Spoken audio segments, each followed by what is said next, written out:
Yo, TikTok, time to rock. yo, yo, yo. Good evening. We got the sound check with AP. AP, sound check. Yes. Check it. Check, check, check, check, check, check, check, check, check, check, check, check, check, check, check, check, check, All check, right. check. Okay, All right. So, good. That was good. good evening, good That afternoon, was good. good morning to everyone who's watching from all around the world. I'm your friendly neighborhood philosopher, David Wood. With me now, two special guests. We've got the Marvel team up here. Christians, atheists, everyone united under the banner of "We do not want to be controlled by that." Whatever else happens, we do not want to be controlled by one certain thing, and so that unites. Think about that. See, Islam is actually uniting people Yeah. against it. That's some interesting stuff. All right. I'm sure most of the people here know both you, but just in case we have someone who doesn't, AP, why don't you give an introduction? I am apostate prophet. That's my real name. Just kidding. That's not my real name. It's my real name is Ridvan Aydemir. I'm the apostate prophet. You should know me. If you don't know me, then you shouldn't be using YouTube. If you're subscribed to David Wood, then you should be subscribed to me too. My content is better than David Wood's content. I'm an ex-Muslim. I live in America. I'm from Germany and Turkey, and yeah, that's what I am. And Abdullah, why don't you introduce yourself to everyone?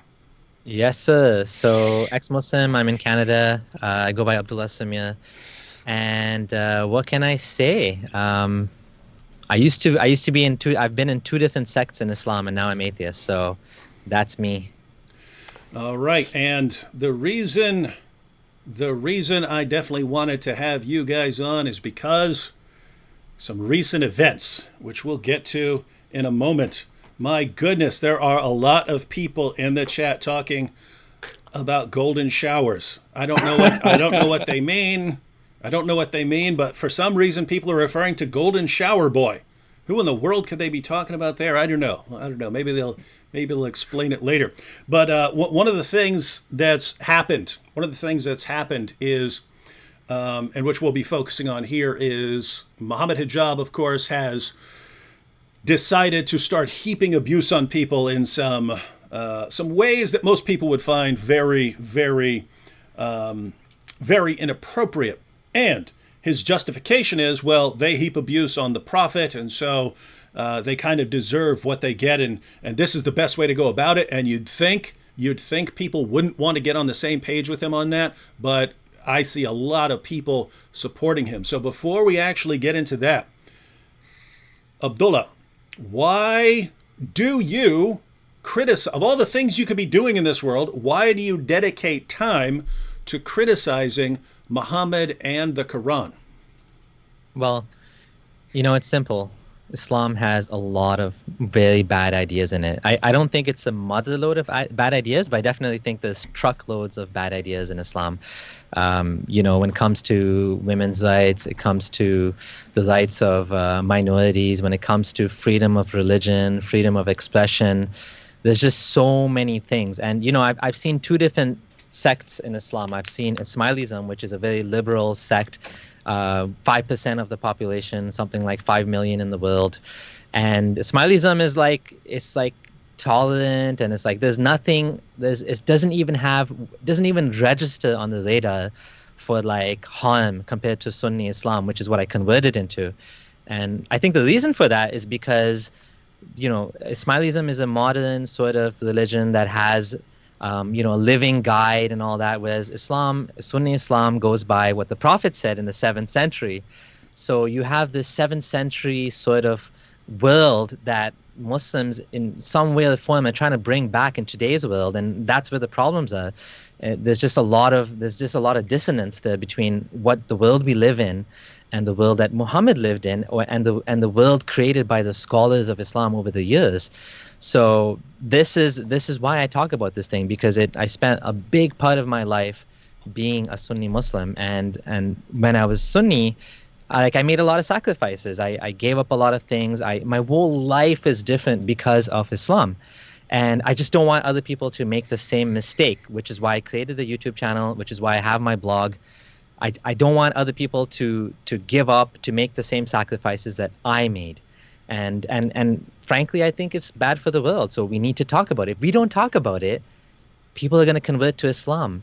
And why are people converting to Islam? Because the image that's sold to them is an image, it's a sort of sanitized version. It's an image that, only the nice parts are kind of presented, and the not so nice parts you find out later when it's, once you've already converted to Islam, now you can't leave it, and now you're sold, you're told the rest of it. And, I think even most Muslims today, they don't really know the bad parts of Islam, which is, the things that Muhammad actually said and did back in the 7th century. That I think is worth talking about. And I think it's worth spending, those of us who have the ability, we have the freedom, we live in a country where I just said stay away from golden showers. We have the ability and the freedom to talk about these things. Then why don't we talk about these things? Why don't we make a change, be the change you want to be in the world, right? So you doesn't sound like your goal is just to be as evil as possible. Well, that too, yeah. All right, same question to AP. AP, you have been putting out some very, very distasteful videos making fun of Muhammad for a long time. Of all the things that you've been doing, why would you do that?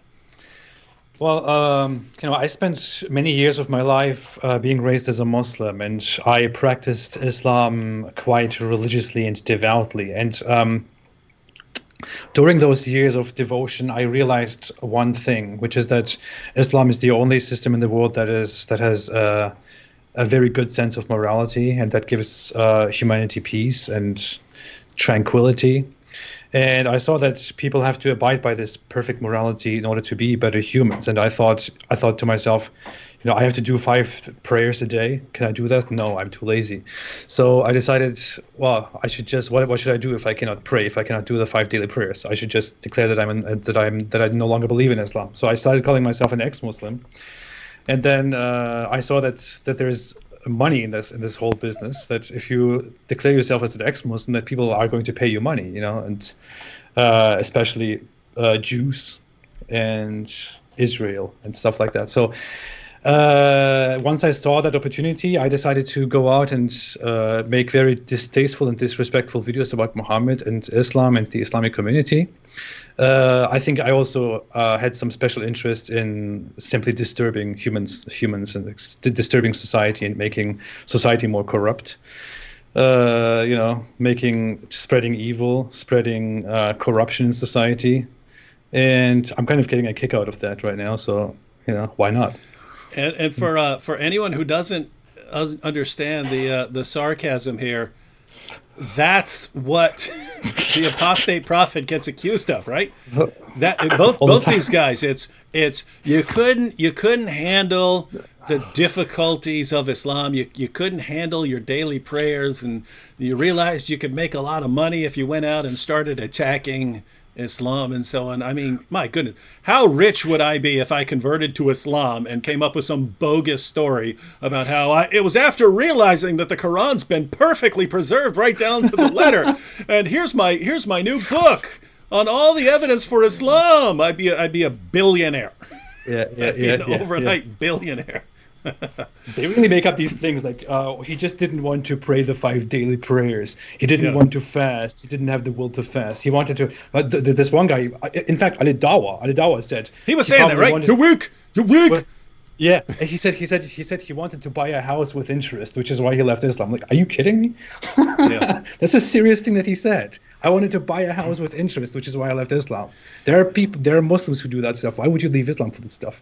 What kind of a ridiculous reason would that be to leave Islam? But notice, because that goes back when Nabil left Islam and became a Christian. People who didn't know him were saying it's because he was paid by Jews. It's because of this. It was because of that. And both me and the Muslims who knew him and his family who knew him knew that was completely ridiculous. So they had to explain it in other ways. And so they explained it in terms of me being this master brainwasher and manipulator who manipulated him into belief. But notice, the answer can never, ever be, well, I looked into some things and I realized this is a bunch of nonsense and I'm not going to spend my life following it, a bunch of nonsense here. And so I left it. It can't be that because then people might want to wonder if it really is nonsense, and so they have to attribute it to some evil motive. It's for money. It's for it's because you're lazy. It has to be something like that. Even if you did believe in Islam, you could argue for some reason that where it is about Islam. Even if you believe in Islam, even if you agree with it, you could still think, well, this aspect of Islam didn't agree with him, which is why he doesn't believe in Islam anymore. Sad, maybe he should reanalyze it and come back. No, it can never be Islam. It has nothing to do with Islam. Mm-hmm. It is always the person's personal interests and pleasure and ulterior motives and hostilities and evil and all that stuff. It's ridiculous. All right, here's a quick question. It's directed towards me, but I'll give it to you, Abdullah. This one comes, and then we're basically gonna look at Hijab's Twitter page and discuss some of the tweets there. But quick question here from Original. He says, I have a question. Why are people still converting to Islam, and why is it growing so quickly if there's so many flaws in Islam? So why is Islam growing so rapidly if people like you notice so many problems in it? Do you want me to answer? Who wants to answer? I think Let's get things are changing. Yeah, things are changing for sure. The narrative, the world scientific miracles, the world Quran preservation. There's been a lot of changes like recently. Things that Muslims took for granted, like the scientific miracles, started in the 90s with the big Saudi conference. I forget the sheikh's name. There was a sheikh that Sheikh Zindani. He had this big conference where he got Keith Moore and all of these guys to come over, and he sort of tricked them into like saying a bunch of stuff about the Quran. Wasn't he like buddies with Osama bin Laden or something like that? Yeah, I don't know about that. Yeah. You mean the Sheikh? Yeah, not Keith Moore. Yeah. I thought you meant Keith Moore. No. Yeah, so, and apparently some of these geologists and embryologists and these people came and they didn't even realize that the words were going to be used to try to say the Quran's from God. And they were basically wined and dined, right? And then some of them left that conference confused. Well, I grew up, I converted to Sunni Islam during that time when that narrative was strong. Mm-hmm. And it was accepted by people, and this was popular. Like Zakir Naik to this day is still using it. But many of the other scholars have stopped using it now. But at that time, it was like taken for granted. And now we have another big pillar that's falling, which is the Quran preservation. Yeah. The Quran preservation that everybody took for granted, that when I grew up, it was just like taken for granted. Every dot, every letter, every, syllable, everything is exactly the same from the time of Muhammad until now. And now we're starting to get a little bit of honesty from some of the scholars, and then obviously backtracking, and then, a little bit of honesty and then more backtracking. Yep. That there is holes in this narrative. Sure. So I think there's a lot of dishonesty that's still there. I think there's a lot of misinformation. And things are going to change. But also, I think it's people are looking, some people just have holes in their lives or whatever. And I don't really understand. Like, if you're coming from, like, Christianity, for example, or any other religion, and I don't understand why people want to, maybe they just want something different. They can't find the goodness in their own community, in their own, like I talked to one guy just like that, where he was in Europe, and he's like, and he was Christian, and he became Muslim, and he almost became Muslim. And I asked him, like, why did it appeal to you? He's like, well, I saw a lot of arguments for one God and this and that, and that's what was presented to him. So he kind of went online and he saw like Hamza Sortis and these guys and how they make these like logical, deductive arguments for one God and whatever, and he was convinced by that. And so he began, and then when he saw my content and some other, ex-Muslims, he started to see the problems in Islam, and now he doesn't know what to do. But like in the beginning, he didn't see any of that other stuff. All he saw was the logical, deductive arguments for God, and he thought that, okay, well, one God, well, Islam has one God, so maybe Islam makes more sense, and that was the end of it. So maybe there's a lot of that too, and then maybe there's a lot of just misinformation about Islam being feminist or being pro-women, and I, Man, I don't know. Like, me, people don't. I think maybe people don't want to know, and they just want to be a part of something else. Who knows? yeah, me and AP both laughed right when you said, well, one God and Islam has one God. And so it's just hilarious because I see so many people do that, right? Well, Islam preaches one God, and I believe one God is called monotheism. Why are you signing up for all that other stuff Yeah. that goes far beyond monotheism that you haven't bothered to look into? All right, so should we take a look at Mohammed Hijab's Twitter page? I would like to add something. I don't. Go. Islam is not growing at all. People are not converting to Islam. Islam is not growing by conversion. There is a projected, research, the projected growth of Islam over the next 50 to 100 years, and I feel and I think, as I remember, the number of people who are supposed to convert to Islam. No, It evens out, right? Like, the positive growth is like there are like 3 million people convert to Islam in total if you add the positive and the negative, which is nothing like in 100 years. That's a ridiculously low number. The people don't convert to Islam in masses. There are the number of people converting to Islam and leaving Islam is about the same, and the issue here is that most people who convert to Islam, almost all of them make it public, whereas most people who leave Islam do that secretly. So you really have to take that into consideration. Islam is only the fastest growing religion right now because of its high birth rates, because Muslim culture, due to Islamic teachings, puts a lot of weight on turning women into baby factories that are just supposed to push out the new babies to further the Muslim population, because that is in alignment with Muhammad, the holy prophet, who said that he will in the afterlife be proud of the number of his followers, and that Muslims should procreate and make as many babies as possible, and that is what Islam is about. That's why it's growing. I have met several people who did convert, 2 or 3 personally. I've seen other people who do convert, and I have to say that there is a pattern. It's mostly not people. I wouldn't say everybody, but mostly people who convert are just people who are looking for something because things haven't really been great in their own lives, or because they have been looking they have been sick with cultural corruption, and they found that Islam, with its extremely regressive attitude and extreme authoritarianism, is somehow the answer to their anger against society, which is why they started following and practicing Islam. So it is a wicked mindset that you really need in order to get into. And you mentioned that a lot of the people, and this would especially be true in Muslim countries, but even in the West, because people don't want to upset their families a lot. I hear from tons of people saying, I don't believe in Islam, but I'm still gonna be a Muslim as far as my family is concerned because of the damage it would do. But I guess that's part of the reason for the importance of what you guys do and the ex-Muslim community, because back in 2005, Nabil became a Christian. There were not a lot of public ex-Muslims, right? There were almost, I mean, it seemed like I could count on like 4 fingers the number of public ex-Muslims who are going around, whereas now they're everywhere. I can't go on my computer without running into 50 ex-Muslims. Yeah. And so, yep, it's cool that times I are changing. I think those Pew numbers, those Pew polls, are all based on the current levels of apostasy, which are going to change. Yeah, they are. Like I said, a lot of the things snowball. things are the pillars of Islam, or whatever you want to call them, they're toppling. And so there's going to be a lot more people leaving Islam. There's going to be a lot more agnostic Muslims, right? Muslims or lapsed Muslims, cultural Muslims, Muslims that identify as Muslims but don't really believe. I think that's where the biggest growth is going to be. So the numbers are going to keep increasing.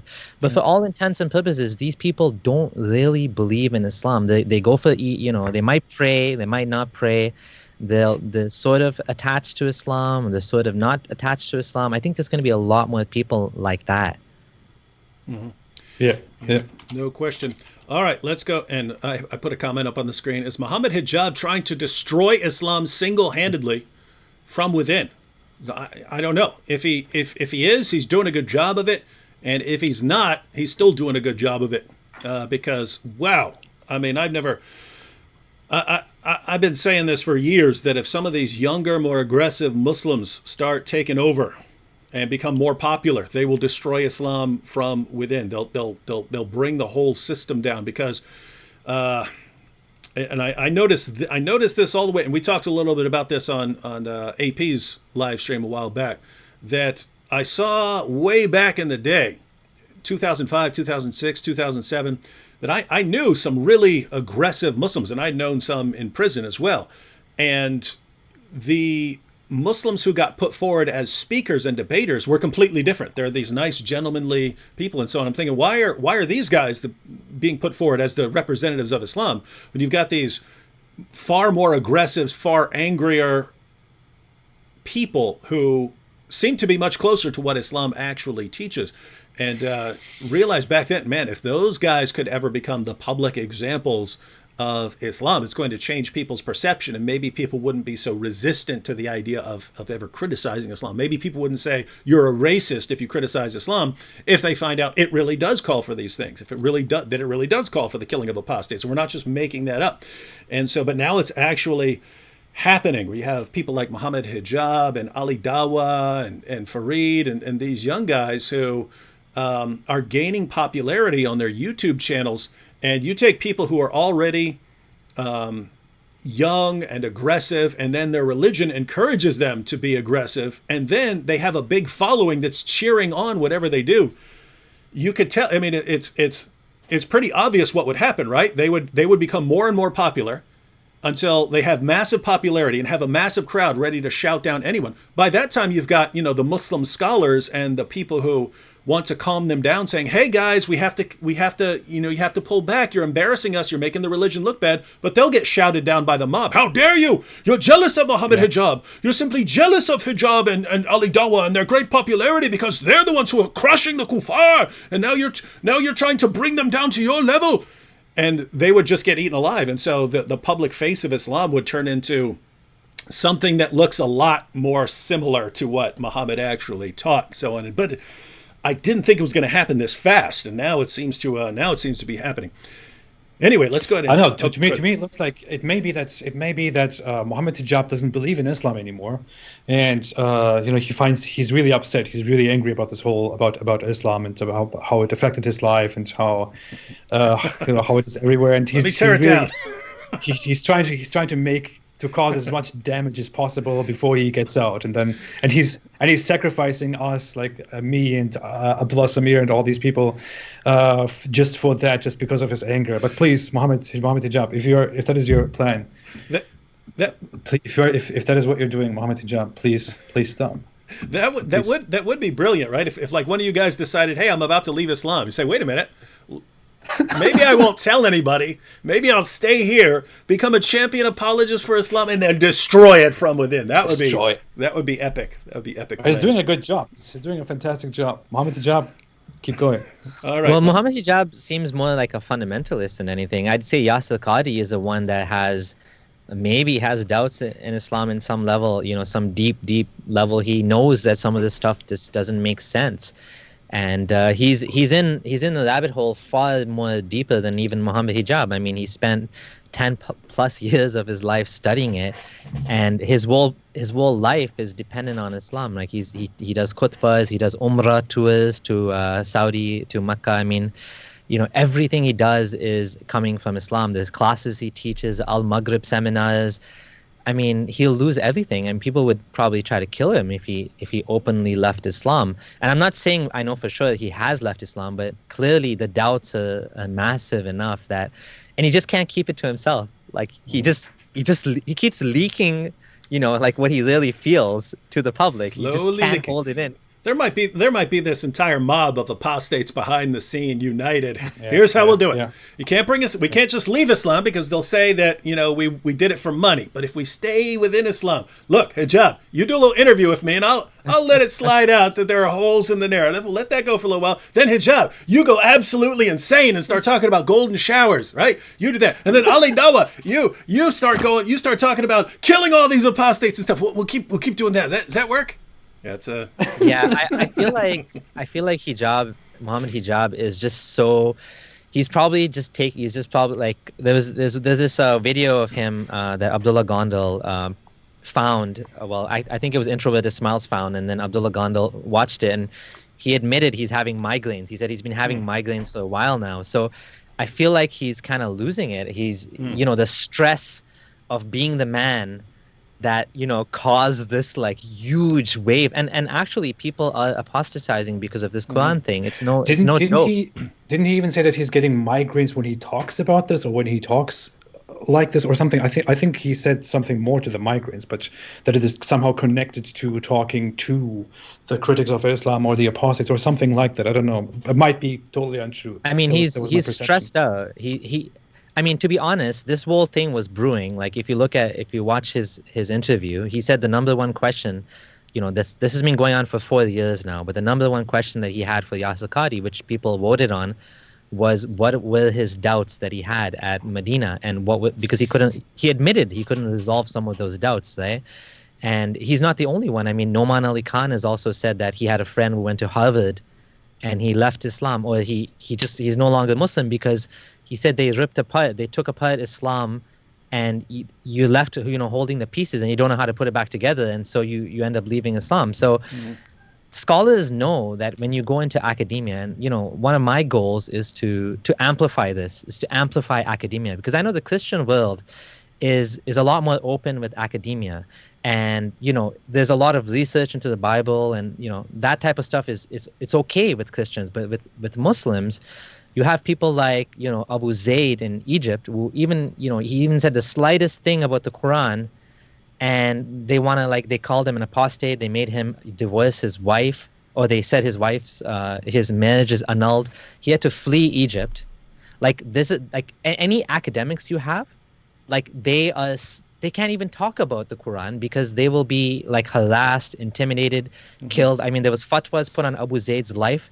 They said this guy's a kafir and he's a murtad because what he said. I don't even know what he said, but from what I remember, it was pretty mild what he said about the Quran. He was just questioning something about, I don't even remember what it was, but he never said he doesn't believe Muhammad is not a prophet. Just the way he said the words of the Quran were Muhammad. I don't remember what he said, but anyways, the point is, you can't even have academics on Islam because Muslims freak out. Muslim scholars, the ones which are maintaining the dogma, they don't want that. They don't want any research into Islam. They don't want the research in Islam to come out. And so, I feel like this is kind of holding back the Muslim world. We need to amplify scholars like, Said Reynolds, and, any academic that's doing research on Islam. I think we need to support them, and we need to find, because the truth is there. It's just people don't know it. And like Yasir Qadhi was saying, academia has been talking about these things, but the common people don't know it. So Yasir Qadhi, all he did is he just fast forwarded this process because it was bound to happen. And because people trust him and like him, and he said it, they believe him. I mean, if some non-Muslim academic Orientalist says it, then they'll be like, I don't buy that. But because Yasir Qadhi was so influenced by these Orientalists, and he admitted it, now it's just become like public knowledge that this is the reality as we know it, right? And now they're just rushing to do damage control. Yasir Qadhi? You believe whatever Yasir Qadhi says? Yasir Qadhi goes and jumps off a bridge. You're gonna jump off the bridge? Huh? Did you? Huh? You listen to that speech? No, I saw a clip of it. Who said that? Hijab, when he posted a video. I haven't watched it, but I forget who posted it, but I saw someone had a couple of clips in a video Abdullah of him. Gondal, I think, posted it. You're weak. You're weak. You're weak things. You're never Muslim. What kind of Muslim are you? Me strong. Me hijab. Me strong. He was also saying about Orientalists. He was like saying, "Yeah, I'm your teacher. I'm your teacher, boy. You learn from me, boy. I'm your teacher." And I think he was saying, "What? You're gonna jump off a bridge because Yasir Qadhi jumps off a bridge?" He was saying something like that.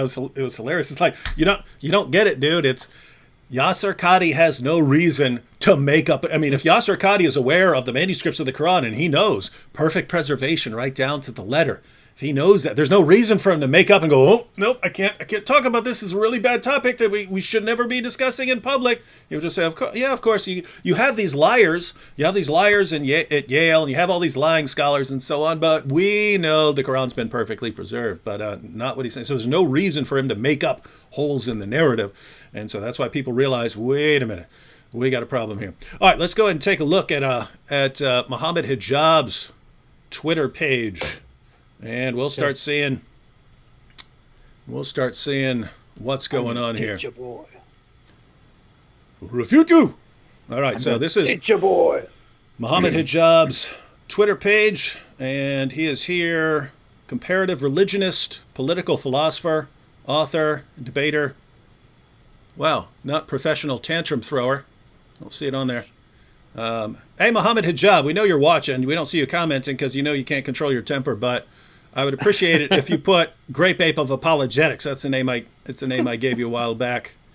All right, so I don't know what that one was. Let's go down. Let's see. He retweeted something here.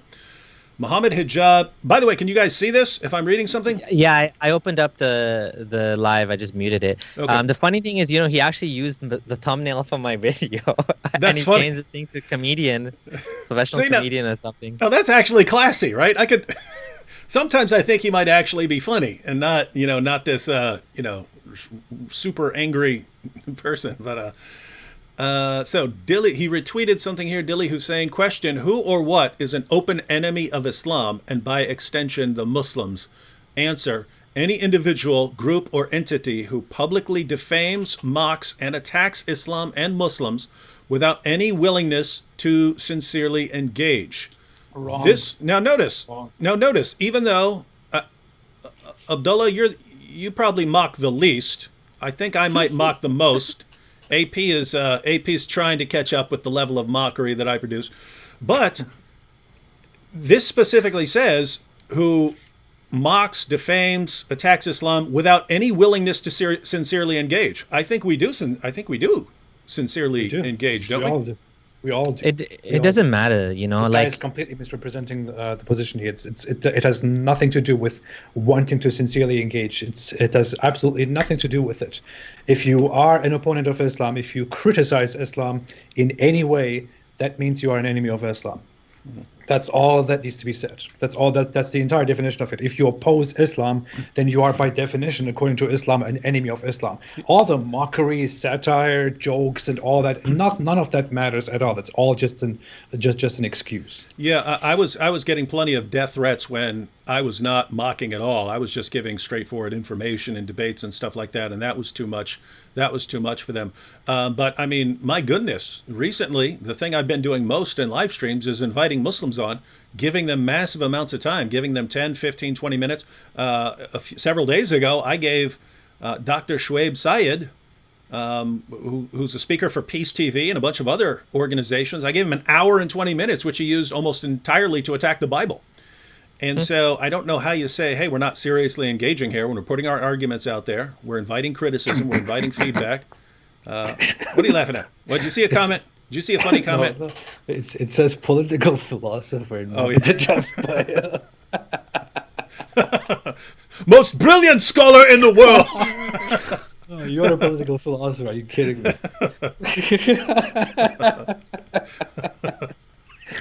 Oh my god. Sociologist. I am an Islamic scholar. Medical doctor. I will put Islamic scholar in my bio now. I'm an Islamic scholar. Hey, that's how it works. Hey, check out this next one here. This is Fareed. And I looked, and this is actually about me.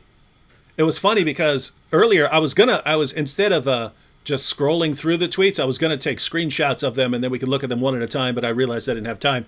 But Fareed here says, this person continuously ridicules classical and contemporary scholars and yet respects the world's most infamous Islamophobe who has made hundreds of videos mocking Allah and the Prophet. So this is Mufti Abdul Laith, and Fareed's attack.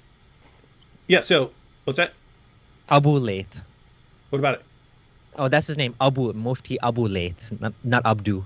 Oh, sorry. Did I say Abdu? Okay. Yeah. Abu Laith. So the Mufti here, he so anyway, I saw Mohammed Hijab retweeting this, and so Fareed says he's attacking the Mufti for saying he respects someone who's the most infamous Islamophobe in the world. And I was like, oh, cool. Who's the most I was like, who is he talking about here? So I clicked on it. It's like, and it's the Mufti here saying, I respect David Wood. He hasn't disrespected me and so on. And so it's funny that now I get to make a video pointing out that I am the world's most infamous Islamophobe, according to both Fareed and Mohammed Hijab, who retweeted this. I want that title. I want it. You're gonna have to do some work. You're gonna have to take down the big Doug. I got Fareed and Mohammed Hijab voted for me. I should go buy myself an award to be holding up. You should. You should. I should give an acceptance speech. Oh. All right. You should do that. You should actually make a video. You should make a video. The next video. Within the next few days, make an acceptance speech for that award. Do it. Do it. All right. We want to get to some of these comments where you guys come in.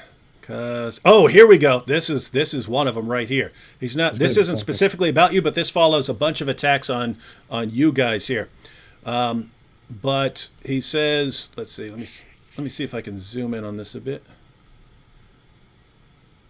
Right there. So he says, I call upon all of the Muslim Twitter soldiers to work within the full scope of the law to create maximum damage to the cause of Apis and his public figure with a censored. They are demoralized and on the ropes. Do not let the weak-minded Muslims deter you. Finish them. Finish them! So this is, he specifically mentions AP, but given his tweets, his recent tweets before this, that includes, who is he? I know he's referring to me and my wife. Yeah, I know that, but I mean, as far as leading up to this, I know he posted about you, he posted about Abdullah and Abdullah Gondal, right? Was there, were there anyone else? And also, Introverted Smiles as well. And Harris Sultan and Faye Rahman. Anyone that's like anyone that he just thinks of that goes in his warpath. I don't even know. Like, I think he's just digging for content. Like, he went to my blog. He's been going to.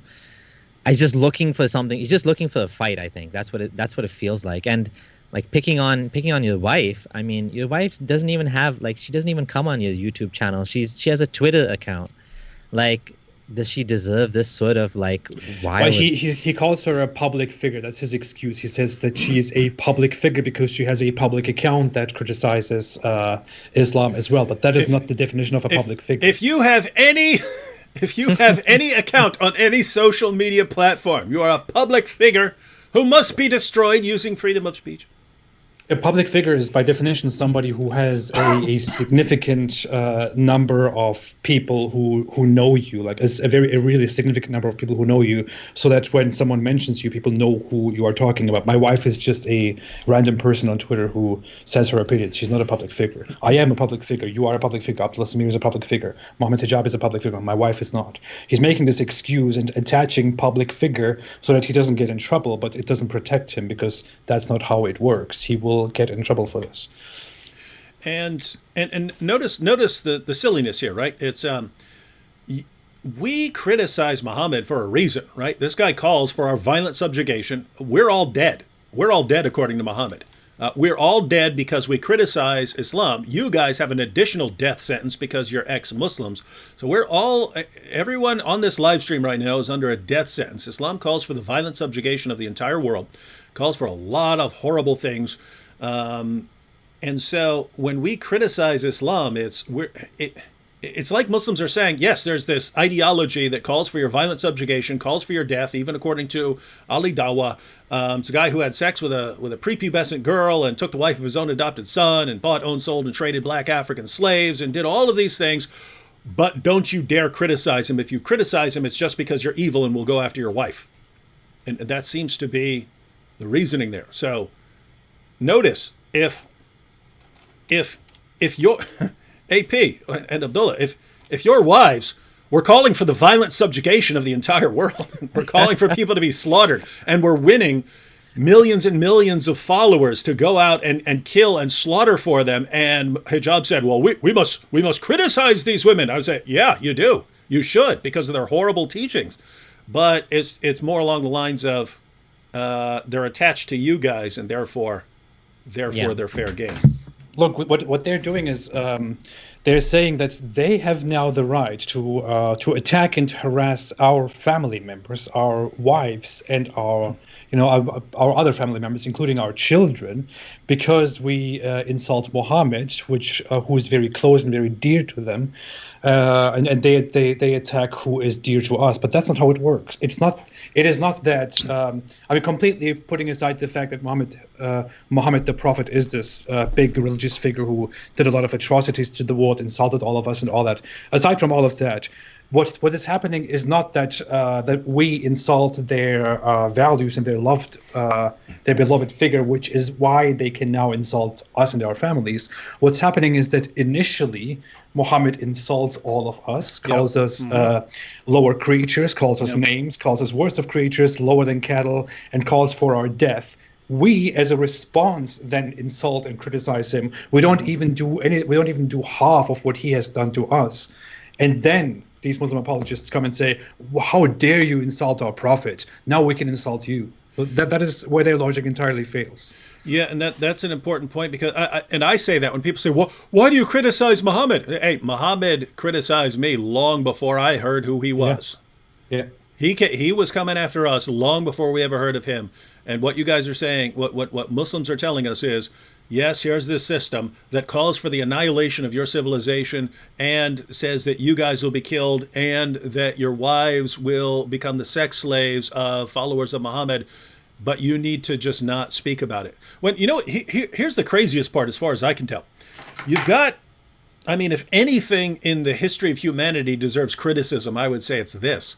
But we're not going out there and slaughtering people. We're responding in the most peaceful way you can while actually making these points. We're doing it through speech and discussing points and going through arguments. It's like, gosh, if your ideology cannot handle that, if your ideology says we're going to kill and slaughter you all, but you can't even speak out in your own defense. Guys, do you see why we have a problem with your religion when this is the message we're getting from it? All right. Any other thoughts on this? Oh, go ahead. Yeah, like some of the people out there, like for example, Mufti Abu Layth, he's not even criticizing Muhammad. He's criticizing the let's say the perspective or the image that has been created about Muhammad through, let's say, the Hadith. And he's more liberal and he rejects a lot of the Hadith, and he says these, like, Bukhari is fabricated and there's a lot of nonsense in there.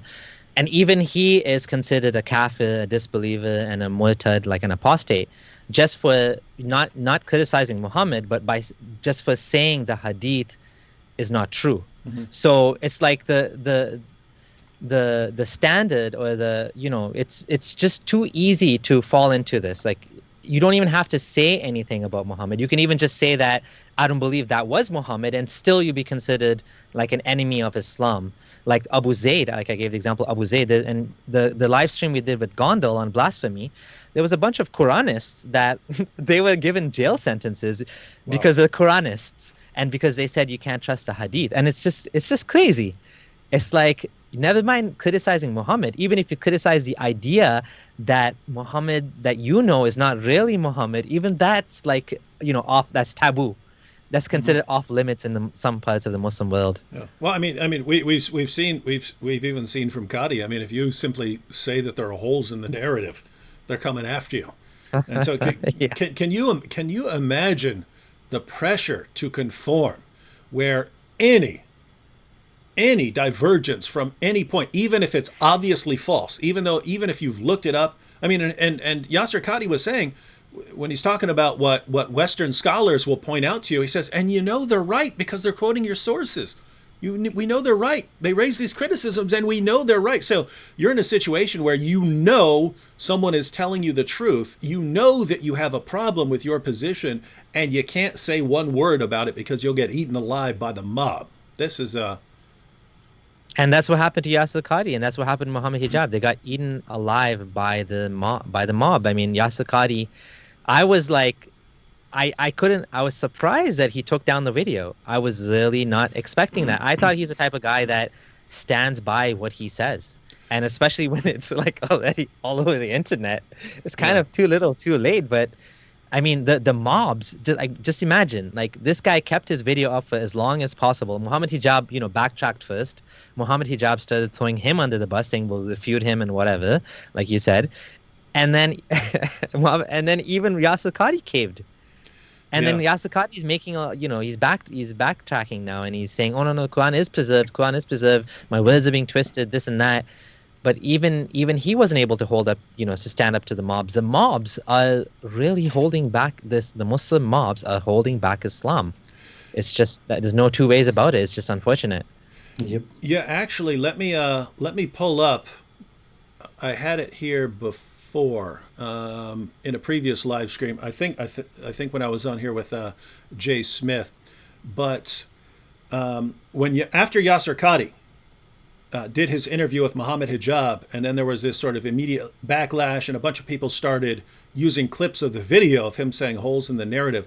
He posted on Facebook, but he said, after a recent interview with Brother Mohammed Hijab, some missionaries and anti-Muslim propagandists have read their own prejudices into our very brief discussion. Some of them have twisted my words to suit their agenda. While Muslim scholarship has pioneered Quranic studies for centuries. This is the same guy who was saying, guys, the things we say in the world of Quranic studies from an Islamic perspective, it can't stand up to these to non-Muslim scholars. He says, while Muslim scholarship has pioneered Quranic studies for centuries and continues to do so, the fact remains that we all agree on the demonstrably proven fact that the Quran has been preserved in its entirety, word for word, and that we believe that all 10 of the recitations of the Quran and so on. But notice it's this, what's going on here is, I think, a pretty close parallel to what's happening with Mohammed Hijab. And Abdullah, you already mentioned this. It must really suck to know that you're the cause of people doubting Islam, right? That has to be rough. But notice, instead of Yasir Qadhi putting the blame where it's deserved, namely all of these people who spent years falsely claiming that the Quran's been perfectly preserved, instead of blaming them, instead of blaming Fareed for leaking the emails, instead of blaming Hijab for forcing him to come out and say it, instead of blaming himself for admitting that there are holes in the narratives, I mean, he could have just shut it down, instead of blaming anyone who's actually responsible for that dumpster fire of an interview, instead of blaming anyone, let me go after the Islamophobes. And the reason for that is to try and win back these people who are coming after him. Hey, don't come after me. Don't come after Yasir Qadhi, because I'm the one who's going to go out and refute these Islamophobes. I'm going to go out and refute the Islamophobes. And I think that's what Hijab is doing. He's catching so much of a backlash. People coming after him, hey, you caused me so many doubts, you're causing people to leave Islam with this. I think it's, well, let me go out and start a big fight with everybody, with all of the unbelievers. Let me start a fight with all of them, and then Muslims will rally around me as their champion who's taking down the apostate prophet and Abdullah Samir. I'm the one taking down these guys by attacking their wives like a real man would. And wow, frankly, look at what the thing says. Did you? Which one was the one of the tweets that you read earlier by Mohammed Hijab? Did you read this thing? I call upon all the Muslim Twitter soldiers. Yeah. Mm-hmm. Yeah. See, do you see what the end of that says? Yeah, it finish says, them. They are demoralized and on the ropes. Do not let the weak-minded Muslims deter you. Yeah, someone's demoralized here. I don't know if it's the Islamophobes. But what he really thinks, or what this text means he thinks, I don't know if he's really that stupid, but he really thinks that this is an effective way to make us submit to this mob and to stop criticizing Islam, to give in and stop criticizing Islam. He actually tells his audience, he actually makes his audience, his followers, believe that in this way they will cause harm, they will cause damage to us, and we will be demoralized and we will stop doing what we're doing, which is very strange. I have prepared many more topics that I want to do now, and I've kind of changed the direction that I was going with my videos, and I want to do some more mockery of Muhammad this week.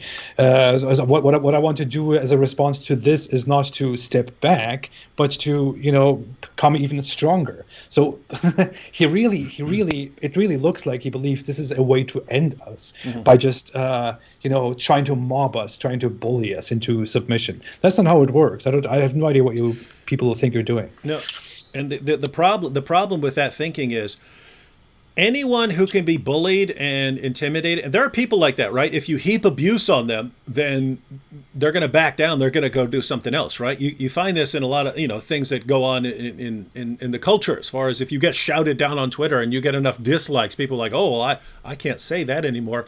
Well, the people who are involved in criticizing Islam, the weak people who can be manipulated in that way, they've already been weeded out. They're not here anymore, right? The people who are here respond to, if you're coming at them, they come back. And in our case, in my case, you could come up and shoot me. I'm going after your prophet, right? I'm not coming after you. I'm coming after your prophet. So the more you come after me, the more I go after your prophet. And so, yeah, he really seems to think here that, hey, if I heap enough abuse on these people and bring their family members into it, and I just shower them with abuse, well, they will come to realize that they'd better not do that to Muhammad. When in reality, it's more like, oh, you want to get dirty, do you? You want to get dirty? You want to get dirty, Hijab? Hey, Hijab, you want to talk about golden showers? You want to talk about golden showers, Hijab? Hey, I got a Quran here. You want to talk about golden showers, Hijab? You want to start a golden showers of the Quran channel? Is this where you want to go, Hijab? Do you really want to go this route? That's more how things are, right? You want to escalate? We can escalate. We can escalate. We can blow the roof off this place without escalation. All right, go ahead. Something disturbing. I really don't want to say this, but I feel like I'm going to share something disturbing, just a disturbing idea. I personally found it disturbing. I don't know. But since these people think they can simply, mob us into submission, I was really, Ali Dawa did say stuff about marrying off his 9-year-old daughter. Yeah. I recently, I was going through things. I don't know. I don't know what it was, but I encountered a child, and it was mentioned that the child was 9 years old. And then immediately, because of the stuff that we are talking about, when I heard that, my brain made some connections, and what came up was just this disturbing thought. I just kept thinking about what just looking at a 9-year-old kid, what a 9-year-old kid looks like, and then I started thinking about Mohammed, and I started thinking about people who actually make excuses for Mohammed marrying a 9-year-old child, and I started thinking about Ali Dawa, for example, who we have footage of him, who clearly said that if his daughter reached the age of 9 and started having menstruations, he would tell his daughter that she was now ready for marriage. And he said he thinks this is not very absurd and not very bad, because he wouldn't force his daughter to marry, but he would just only tell her that she's now ready to get married if she wants to his 9-year-old daughter. And I don't know. I just want to tell people, these people really want to talk about morals and want to attack us and want to defeat us and humiliate us. But think about the stuff that these people are defending. Think about the prophet that these people are defending.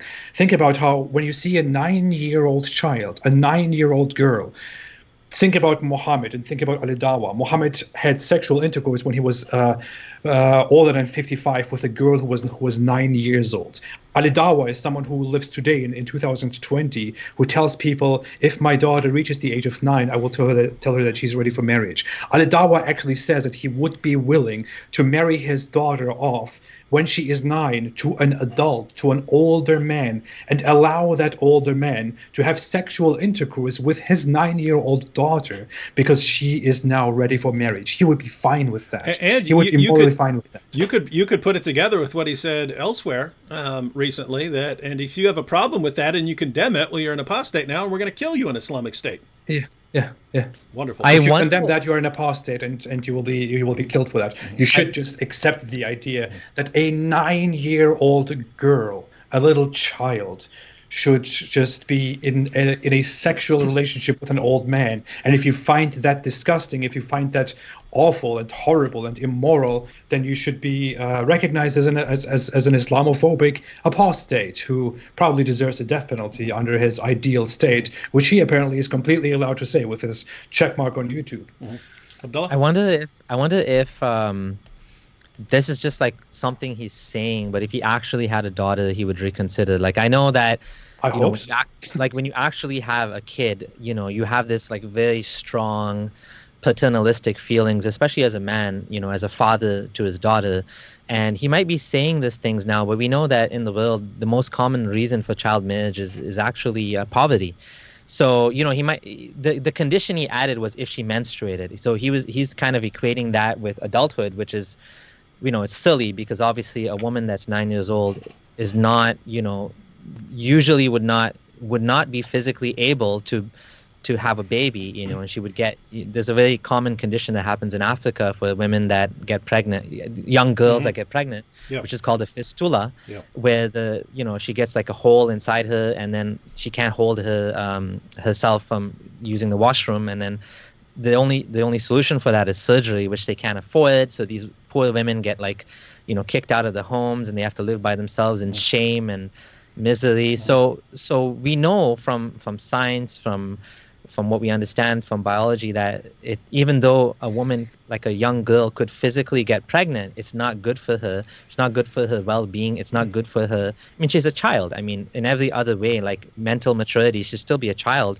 even if she can. And maybe at some point in our evolutionary history, like we needed to have kids young so that we would survive, and a human species would continue to exist in very harsh conditions. But we're past that now. We want to improve the lives of young women. We don't want to. They're not chattel to make babies, right? And I wonder if Ali Dawah, if he really reflected, if he actually had a daughter, but at the same time, I mean, who are the ones doing the the FGM? It's usually the women, right? It's usually the Muslim. I mean, the women, the older women are usually the ones who do FGM to their daughters, not the men. So the women are the ones who actually implement this in many cases. So I don't know.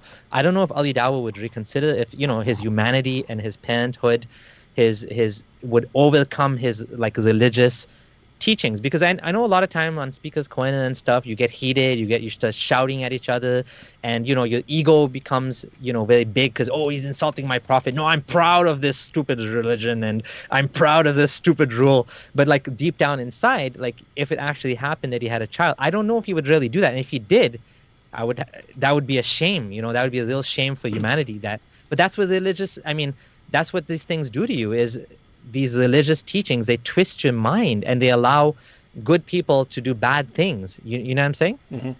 I think I don't know if he changes his mind when he has a daughter, but if he has a daughter, then Child Protective Services should be there to regularly check on the daughter to make sure that everything is okay.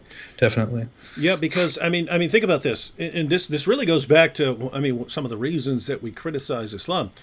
It kind of forces you, if your intention is to justify Muhammad's deeds and to defend the honor and integrity of your prophet, then when it's pointed out, hey, little girls are not fit for sex, and they come up with it. One, I don't believe for a second that Aisha had reached puberty. There are too many sources saying that she hadn't, and the Quran says you don't need to anyway. So that's just a false red line that he's added to try and make sense of this in his mind. But even if we were to grant that Aisha had reached puberty, and as soon as she reached puberty, well, she's ready to go there. That's the position of lots of these Muslim apologists now. Abdullah, you're pointing out something along these lines, but puberty is a process. It's a process that takes several years, right? You have some initial signs that puberty has started, but over those next several years, that's when a girl's hips and birth canal widen so that she becomes ready to give birth. She can get pregnant. Before that, it's not safe to get pregnant before that, right? Because that baby has to come out. And if you still have the pelvis of a 9-year-old girl, you could be in a lot of trouble and you could actually die from that, right? So they're saying, it's this mindset, old enough to bleed, old enough to breed. And notice, that is bad. It's bad for girls. It's bad for society. It's bad for civilization to adopt that thinking. And yet Muslim apologists are running around saying it. And if we say one word of criticism, guys, that is bad. That has been causing massive harm for many centuries. It's causing harm in places in the world today. And it needs to stop because it's doing massive damage. You guys are racists. You're bigots. You're Islamophobes. That's the only explanation. That's the only possible explanation for why you would think that it's bad for 54-year-old men to be climbing on top of 9-year-old girls. There's no other explanation. It has to be racism. You can't have another reason for saying that. At 9 years, your brain development is not even remotely there to actually to have a proper mind that is ready to exist in this world and that is ready to make actual proper decisions in this world. Your brain development continues; it goes on till your mid-20s or close to the 30s. That's how long brain development lasts. And people really think that a child that has the brain development of a 9-year-old would be ready to get married and to take on these big struggles in life just because she started having a one tiny little aspect of her sexual development, which doesn't mean she's ready to have sex, but just that it means you jump on her. It means you jump on her. Yeah, I think you explained it really well, David. Like the whole thing about puberty being a process. And I think that's why what we see now is we see some Muslims saying that Aisha was not 9. It's not because of her not being 9, but it's because it's so unpalatable that they just can't acknowledge such a possibility that Muhammad was with a 9-year-old. I mean, obviously there's an older set of excuses, which is, she was actually more mature because of the conditions or whatever. But now they're just straight up saying she wasn't 9. Like Mufti Abu Layth is one of these people. Oh, no, she wasn't 9. She was 18. She was 21. I mean, Yasir Qadhi actually talks about that in his Sira lectures where he says, he said, the reason why this is happening is because of the general morality now around child marriage has changed. So Muslims are, and to me, this is a sign of Islamic reform. I know people may not call it that. But when people are saying that Muhammad didn't marry a 9-year-old, and so, or if they say that that was a special exception for that time, that's Islamic reform to me, and I think that's something that we should actually encourage. Now, at the same time, I do think it's dishonest, and I think that the evidence leads to, the hadith by Aisha herself, if you're a Sunni Muslim, in the strongest collection, which is in Bukhari, if you don't accept that, then I don't know what hadith you believe in. And in that case, I don't even know what religion you're following. You're not Sunni Muslim anymore.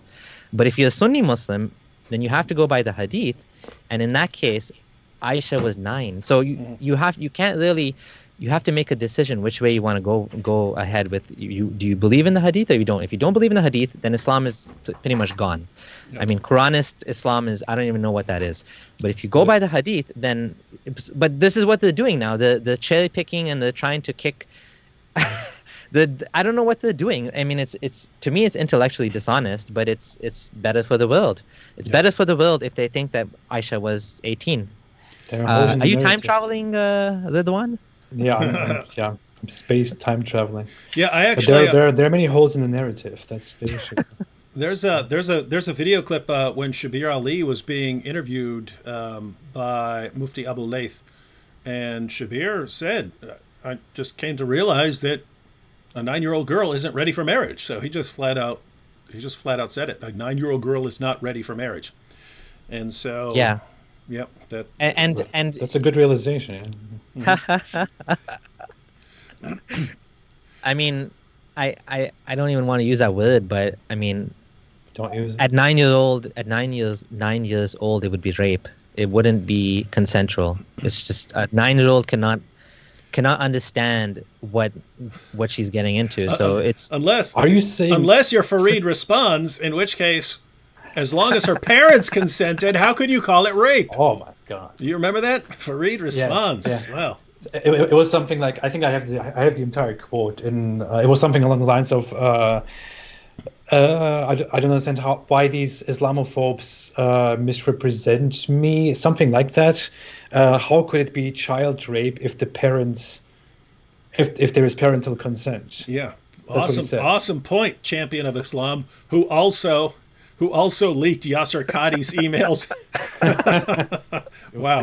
Because Yasir Qadhi is misguided. You see these extreme Salafis, and the interesting thing is, just to make that distinction, all of these people that are attacking us, and attacking our wives, these are all Salafis, and Farid is Salafi, Yasir Qadhi, Dawa Man. Yasir Qadhi is probably the most least Salafi of them all. Yep. But all of these guys that are doing all this damage, these are the fundamental. These are the ultra. I don't know if you want to call them ultra orthodox or whatever, but their religious piety is making them cause this damage. Farid thought he was doing a good thing by exposing Yasir Qadhi. Yeah. He thought he's saving the ummah from the fitna or the misguidance of Qadhi, but in fact, it had the opposite effect. More people left Islam because of that. That's how smart he is. Yasir Qadhi is trying to save the ummah by like slowly watering down these things and get. Whereas Dawah Man is like, I see you. I see what you're doing, and I'm not gonna let you do that. Yeah, you're a fake. You're a fraud. You think Shia is a Muslim? You fraud. You need to go back to how you were back in University of Medina when you said those Kafir, Shia, Rafidis. They say Rafidi, which is like an insulting term for Shia. That's the Yasir Qadhi they want back. They want this pretty much bigoted Yasir Qadhi, the fundamentalist. They don't want the academic Qadhi. They want the fundamentalist Qadhi to come back. And with both Yasir Qadhi and Shabir, it was kind of obvious what they want to do, right? They're understanding that Muslims are massive. Your average Muslim is completely out of touch with some basic facts, and that it's the non-Muslims who are exposing them to these facts, and that people are going to leave Islam over this unless we start easing them into reality. And so they wanted to start easing them into the idea that there are some different versions of the Quran and so on, and then people just jumped all over them. It's no, you have to just keep Muslims completely isolated from ever seeing any of this. You can never acknowledge that it's there, and you have to shout down anyone who points out the facts and how they completely contradict what we're saying. And so you need attention. You need attention, apostate prophet. It seems like you need attention over there. I think I cannot. I need to be the center of attention. I cannot take this for too long, not to be talked about. I want to say one more thing. Mm-hmm. I think what Yasir Qadhi is trying to do. No, I have to be the center of attention. You know what I think Yasir Qadhi is doing? I think he's doing what Hamza Soitis did with the scientific narratives. I mean, that's what I think he was trying to do, but it didn't go well. It didn't go the way he wanted to. But what Hamza Soitis did is he admitted, like after two atheists refuted and totally ripped apart his book, Embryology in the Quran. They wrote a book called Embryology in the Quran, Much Ado About Nothing. Yeah. And when they did that, he finally realized that, okay, this is not going well, and I might as well bite the bullet and just accept it. And that's when he started saying, okay, guys, there are no scientific miracles in the Quran. So he was a thought leader there. He was like, there's no scientific miracles, which shocked people because everyone's, Zakir Naik to this day is still saying, scientific miracles. I think Yasir Qadhi wanted to do the same thing with the Quranic thing. It just didn't go the way he wanted to. Yeah, I mean, and think how much differently we would be perceiving him right now if instead of that Facebook post where he decided to go on the offensive against Islamophobes, the only ones who had nothing to do with that exchange and so on, if instead of that he had simply calmly posted a video or posted something on Facebook saying, guys, I know you're all really panicking right now because I said that there are some holes in the narrative.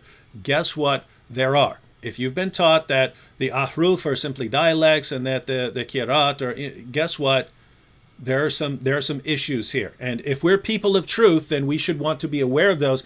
And even though I've lied to you in the past, even though I've been telling you perfect preservation since the time of Uthman, even though I've been telling you that, it's not right. And I just can't keep doing this anymore. And therefore, anyone who is flipping out on me right now, and condemning me, you're actually condemning me for being willing to speak the truth. And guess what, guys? This is the hill I'm ready to die on here. I'm gonna tell you the truth about the Quran. I still believe in the Quran. I still believe it's the Word of God. This doesn't have to destroy your faith, but we can't keep lying about this book. And he would have all of our respect for being willing to do that. Instead, I'm going to destroy the Islamophobes. Hey, the apostate prophet live from the Hajj. From the Hajj. I came here to do the Hajj. And did you go for Hajj before? Me? No, I didn't. Umrah? No, I was offered Umrah after I left. Because you're not Islam, because you weren't a real Muslim. I was not a real Muslim to begin with, so I couldn't have gone. But I couldn't afford it. It was so after I left Islam, there was this my boss, who was a very rich guy, wanted to do this thing. He wanted to organize Umrah for several people that he thought were good people who should go to the Umrah, and he offered it to me, and I was like, no. He was like, come on, it will be good, it will be great, we will be all together. I was like, nah. I don't know. I was very frustrated about Islam because it was just all very fresh. I had just left Islam, but I kind of feel like maybe I should have done it. I should have That gone would have been there. cool. Yeah. I Especially, don't know if you'd have enjoyed it especially if you didn't decided, especially if you'd wanted to destroy Islam from within. Yeah. Yes. Exactly. All right, let's read a few more of messages. Especially want to try and get down to some of the ones that have to do with you guys. So now the next one is actually relevant as well. Well, I mean, gosh, the original one we just looked at. Do not let the weak-minded Muslims deter you. Finish them. So he's calling on the Muslim community. Now, notice, guys, if we did something parallel, we would have to say, and to be clear, I'm not saying this. I'm not saying do this. But if we wanted to do something parallel, we would say, all right, all of you who are watching, we want you to take all of these horrible facts about beating women into submission and sex with prepubescent girls and all of these horrible things that Islam teaches. And every time you run into any of we want you to look up all of these Muslim scholars, look up all their wives and so on, look up everyone that's connected to them, and start throwing this in their faces and saying, hey, you woman, how would you like it if you were the third wife or fourth wife? How would you like it if your husband brought in a sex slave? You're allowed to do that. And according to Mohammed Hijab, we should just be doing this all day long as a method. That's what he's calling people to do right now. Yeah. Ali Dawa called it academic harassment. Oh, sorry, he didn't say it. What did he say? Academic question. What? I don't know, like academic harassment, basically. He said something like, when we academically destroy you, or like, I don't know what you're talking about. The guy doesn't even know what academic means.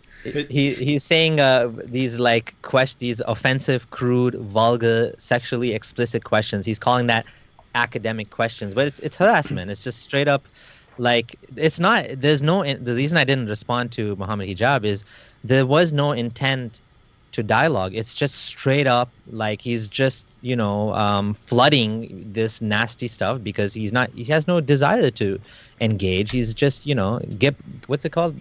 Gip galloping is a word for that. I think you just made up a word. What was that? Gip galloping? Let's check out this next one here. This is relevant as well. Gish galloping. There's a word like that. You can look it up. I don't believe you. I think you just make it up. I swear. Rational Wiki has it. Rational Wiki. Yes, as everyone knows, this is slubglobbery. It's in the dictionary. You have a good collection of pictures of the Kaaba. Like, you must secretly be a Muslim, Ridwan. I am. Yeah. Mohammed Hijab said, I reject as unsatisfying and illusory the claims that the Muslim community may be targeted through the guise of freedom, but not afforded the same right to mock and disparage the agents of this great drama. We will continue till you choke on the thunderous word of Allah. Yeah. He really thinks he's doing something here. Yeah. Oh my. He really thinks he's doing something. He thinks he's having an impact or something. I don't know. Hijab, do you really not get it? My goodness, do you really not get it? So look at what he's saying here. Okay. He's not stupid, but he's very stupid. This is like the most stupid nonsense I've ever heard in my life. He's saying, I have the freedom to do it. Of course, you have the freedom to do all kinds of things. It doesn't mean you do it, right? Like I have freedom to, make golden shower videos about your Quran. I haven't done it yet. But I could be compelled to do it, right? I'm drinking a lot of water right to now. To make a point. I could be compelled to do that. But so notice the reasoning here. Well, if you guys have freedom of speech to criticize a guy who had sex with a prepubescent girl and called for the violent subjugation of the entire world, and convince people to follow him by promising them an eternity of deflowering virgins, if you have freedom of speech to do that, then I have freedom of speech to mock and insult your wives. Well, guess what? You do have freedom of speech to mock people. You do have freedom of speech to attack people's families. You do have, not physically, but you do have freedom of speech to do these things. But what you have to understand is there are these things called repercussions, right? There are consequences. We live in a world where there are consequences. And if you if you decide to do certain things, well, there can be consequences for these things, right? And that's what he doesn't. That's what he's not seeming to get right here. Of course, now, I realized this when I was a little kid. They say, "Oh, you can't do this. You can't steal." Well, no, I can steal. I can steal. It can be done. It's just if I get caught, then something will happen to me, right? So as long as I'm willing to accept that thing that might happen to me, well, no problem, right? So I can do it, right? And so yes, you can do it, and as long as you are willing to bring much greater abuse upon your prophet and upon your book, then of course you can do it. Of course you can do it. No, there's nothing stopping you from, constantly attacking everyone's wives and so on. Nothing stopping you if you're willing to accept the endless abuse on your book and your prophet that this is going to bring about. So I don't know why he's saying, but I have freedom of speech to do this. Of course you have freedom of speech to do this stuff. The guy doesn't understand what freedom of speech means, David. He has this problem. I saw that raised before in a different video that someone made about him, but he really doesn't understand the concept of freedom of speech. When we say that that Islam should be criticized, that we should have the right to criticize Islam, and that there should be free speech about this, by which we mean we should be able to say this without being punished for what we say. What he thinks is that. Is that you can just say whatever you want without anyone being offended by this. That's what he thinks. That's what he thinks we mean. Yeah, that's how he thinks free speech works. He doesn't understand the concept of free speech, and that's why I'm making so much fun about the fact that he calls himself a political philosopher. Because if he has any idea about philosophy and about politics, then he should be understanding what freedom of speech stands for, what kind of a philosophy that is, what that entails, what it means. But he has no clue. He doesn't understand the concept itself. I do notice that there's being pushback. Like a lot of the posts he's making.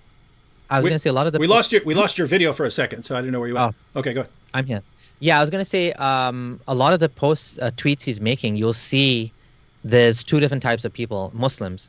One group is saying there's Muslims who are saying apostate prophet, this guy managed to make you lose your shit like this, you really need to react like this, and on the other hand. And he's defending it, and he continues to do it even more, and he's doubling down. And then you have his fans were basically, sorry about that. And then you have his fans who are saying, "Oh no, they deserve it. They attacked us, so we're gonna attack them." And I think the average age of these fans is probably 14. Seriously, the way that people drawing donkey pictures of me and saying ex-Muslim and this and that, I think these guys are actually teenagers. There's no other way to explain that these people think they're actually achieving anything by drawing pictures of us like this, and they think this is actually going to convince people to become Muslim. There's even Muslims saying, I saw a Muslim that defended me in that video that Mohammed Hijab did with Fayaz, saying this is a despicable thing you're doing, talking about this guy's so Muslims are actually and then yesterday Asadullah in his live stream, he said that think about people that are having doubts, young Muslims that are having doubts, on the fence about Islam, and then they're seeing you. He didn't mention Ali Dava, but he said they're seeing you making videos laughing about killing apostates and saying, we kill apostates. We're proud of the fact that we kill apostates. He said, what do you think these young Muslims who are having doubts are going to think? They're going to leave the religion completely, because they're like, what kind of nonsense is this? And it's true. People that are already on the fence and they see this sort of behavior, and that's what Cosmic Skeptic was saying too, that, instead of reporting this guy to the police, let's just amplify what he's saying, because he's doing our work for us. He's actually making it so clear. And instead of these things being underground, by underground, I say what I mean is whispered at the mosque, and khutbahs, and we should kill apostates. Not we go out and kill apostates, but that's the ruling, and we justify that under Islamic law. This is the way it should be done. It should be done. Well, no, now it's out in the open. Everybody can see just how rotten this fruit is, this religion. Everybody can see it, and so they're doing a job for us. And so all we need to do is just amplify it, and we just need to let them talk. I sympathize with the idea of letting them speak and of letting them have their, letting them expose the religion and their attitude for what it is. But the issue is that it can't be accepted. I mean, there is a price that we are paying for that. there is a price that we are paying in letting these people expose what Islam is and what their behavior is. The price that we are paying, what we are risking, is that it is normalized, accepted as normal, that people simply speak like this, that people simply do this stuff, that people actively harass, including sexually harass people, and that people call for people's death, that people justify death, that people indirectly incite violence. We are paying the price of risking that to become the norm, to remain unpunished, and that's not something that should be done. As much as I think, yes, these people are accurately representing Islam, so let them just do it, I think we are normalizing something that can never be normalized in a proper society. I'm with Abdullah on this one. Let's let me go and bring up this comment here. So your opinion is invalid if you're not agreeing with me. So Jeffer45er says, David, does the general in you love the fact that Mohammed Hijab is showing his true colors and the fruits of Islam? Absolutely. The only thing that ticks me off slightly is that with certain personality types, I can tell you exactly what they will do in various situations and exactly what's going to happen when they run into various situations, especially with people like Mohammed Hijab and Ali Dawah, because I had years of observing them in prison. Not those two guys specifically, but those personality types, right? The prisons are filled with those kinds of guys and so on. And so once I realized that Mohammed Hijab and Ali Dawah were gaining popularity, once I saw the personality types, it was obvious what was going to happen. It was, completely obvious what was going to happen. And it was, these guys are going to get more and more popular. As I already pointed out, they're aggressive. Their religion encourages them to be aggressive. And these guys do not have the wisdom or the humility to deal with having hundreds of thousands or eventually millions of followers cheering on whatever they do, no matter how obviously stupid it is, right?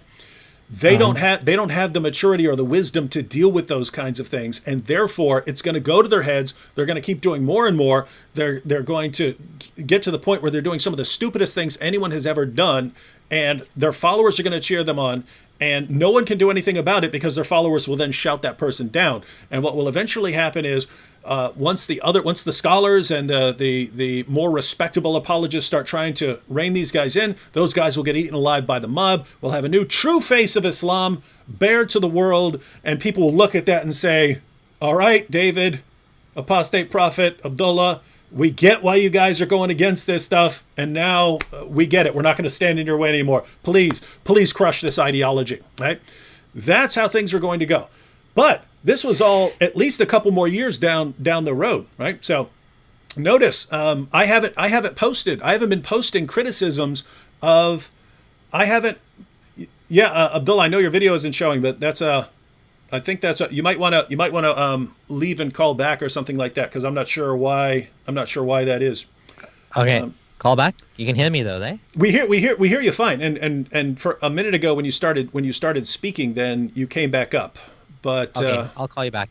Okay. And so so I took it as obvious. What was going to happen, that once the public face, is that you back? Yep. Nope, still no video. Oh, now you're sound. Oh, there you go. All right, we'll see if you stay on there. So once you have a new public face of Islam, and Islam loses this sort of shielding that it gets from the media and from politicians and from journalists and from educators, once everyone stops protecting Islam from criticism, I think it will just fall to pieces. So that I took as completely obvious, but I didn't realize how quickly these guys were going to implode, right? Like I thought he would eventually destroy the scholars. But keep in mind, I based all this on meeting these guys once and then watching like 3 videos from them. It was like, oh, I got these guys pegged. I hear an echo of myself. Oh, right, put your headphones on. You're ruining my video. That was me. Yeah, so basically, once I had those guys pegged as here's what's going to happen, I didn't realize they were far less psychologically stable and far dumber than I was aware of, right? Because they're basically imploding faster then it's like if you have a star and you say, oh, look at this giant star, and here's the rate at which it's going to collapse on itself eventually, but your calculations of the mass were off and of its age were off, and so you didn't, whoa, it's happening much faster than I thought. That's kind of what's going on. These guys are collapsing into black holes right now, and it's ticking me off because I had very, very clear and precise plans, which is why I haven't been making responses to Mohammed Hijab even when he says some dumb stuff, because I wanted him to grow in popularity. I wanted to take out everyone else and just leave them with Mohammed Hijab, Ali Dawa, Fareed Responds. Leave them with these guys. That's why I haven't been going after these guys. Leave them with these guys.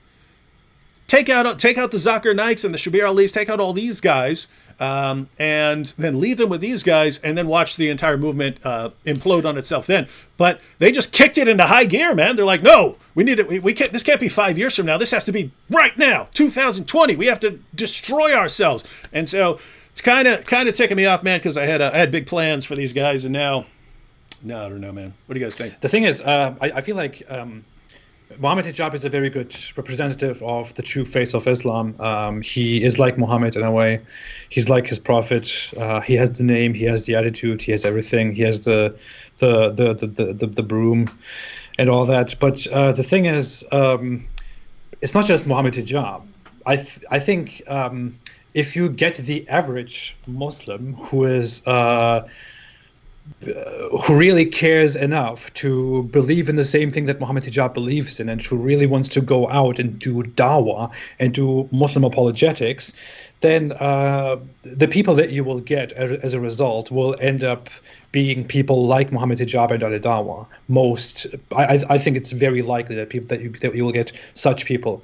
I think the problem of the past was just that the people who would become popular, the people who would become popular Muslim apologists, were people who were qualified in a way, who were scholars, who were educated, who had a certain degree, who were pushed because they were part of certain institutes or organizations, or because they had media attention. Whereas today we are in a time where anyone can just get attention through social media, through YouTube, which is why little clowns and idiots like Ali Dawa and Mohammed Hijab can become popular without having the approval of only the most serious groups and people at institutes in society. So these are the average people. This is the average hot-blooded person within Islam who really cares so much about spreading Islam. This is Mohammed Hijab. This is the average person. Of course, I believe that Mohammed Hijab is a little bit kind of over the top. He's even more aggressive than the average Muslim would be, because he probably has I would humbly say, I'm not here to make a psychological diagnosis, but I would certainly say that he has a narcissistic personality disorder. That's what it very much looks like, because he carries all the symptoms. He reacts in exactly that way to criticism and to failure as a person who is deeply narcissistic would react. He burns everything down, starts making a complete fool of himself, attacks people, and so on. But I would say that it is very likely that if you give more attention to the average young person who wants to spread Islam, then you will very likely encounter people like Ali Dawa and Mohammed Hijab. Mm-hmm. These are simply I think people are, this is actually the good thing about it, or maybe also the bad thing about it. People have a very false impression of the average Muslim society and the average young religious Muslim. People have seen these calm, nice Muslim apologists in the past, these scholars who were educated in very, different certain circumstances, and thought that Muslims are like that. But now we are seeing the average young Muslim population that is aggressive, and that is simply the Muslim population that will start attacking our wives, that will start harassing us, insulting our children, threatening us, calling mobs against us, which is, and you see that. You can see a confirmation in that if you just look at the reaction that Mohammed Hijab gets to his tweets, for example. You don't see, okay, of course, we can amplify certain people on Twitter and other platforms who will say, hey, I'm a Muslim and I don't agree with what Mohammed Hijab is doing. But those people are very quiet, and they are very few. It's a very tiny minority of people who actually say, hey, I completely condemn what Mohammed Hijab does. It's a very tiny minority, and they are very quiet, very silent. Nothing has happened. There has been no proper response to the very disgusting things that they have said over the last few days. Yeah. The vast majority of the response that they have gotten was approval. Yeah. Approval, or something like, I don't completely agree with what he's doing, but, stuff like that. So the majority is approval, and that is simply the truth. Yeah, we're seeing a lot of silence. I mean, I would have really liked to see an official statement from Hamza Soitis or Shabir Ali or, someone else like that has a name in Dawa, AIDA, Sapient Institute. I mean, I tagged them and I asked them, like, are you going to make a comment about what Mohammed Hijab has been saying and how he's been harassing us? And there's been mostly silence. There's been They're their friends. They won't make any noise about that. They're their friends. They don't want to embarrass their friends. They don't want to disapprove of them. There's definitely been a silence. But I wanted to say that isn't there a bit of a self-selection process as well? Like, when you say that these people, they're like basically the loudest, right? I mean, in a sense, that's what me and you are. We're the loudest ones. We're willing to talk about this. We have thick skins and, we have big mouths, and that's how I describe myself as well. And so I'm willing to talk about these things. And so in the same way, Mohammed Hijab, Ali Dawa, because they're, so antagonistic and they have a certain style that appeals to young people, they're able to get, that audience to grow quickly and rapidly. And people love to see a fight. I mean, everybody wants to see a fight. Everybody wants to see the favorite Christian apologist or atheist get demolished and debunked and this and that. And these guys are good at that. They're good at shouting down people at Speaker's Corner. They're good at changing the topic. They're good at making you look bad. They're good at not letting you talk. Like these type of skills, these attributes, skills, I don't know if they're skills or not, these attributes make you a popular person in this arena. And that's what these guys are good at, right? I mean, they're not necessarily what you would call like intelligent, although Mohammed Hijab is definitely, now that it's his full-time job, he's reading books on libertarianism and, secularism. And, even in his debate with Cosmic Skeptic, you could see he didn't exactly know a lot of the stuff, but he's trying, he's learning, he's doing it full-time. And the Dawah machine is funding these guys to do this full-time. So in my case, I have a full-time job. I don't do this full-time, but these people are able to do this full time, and they're able to amplify what they're doing. They have a crowd of people that love them. So I mean, it is what it is, but someone has to stand up to them, right?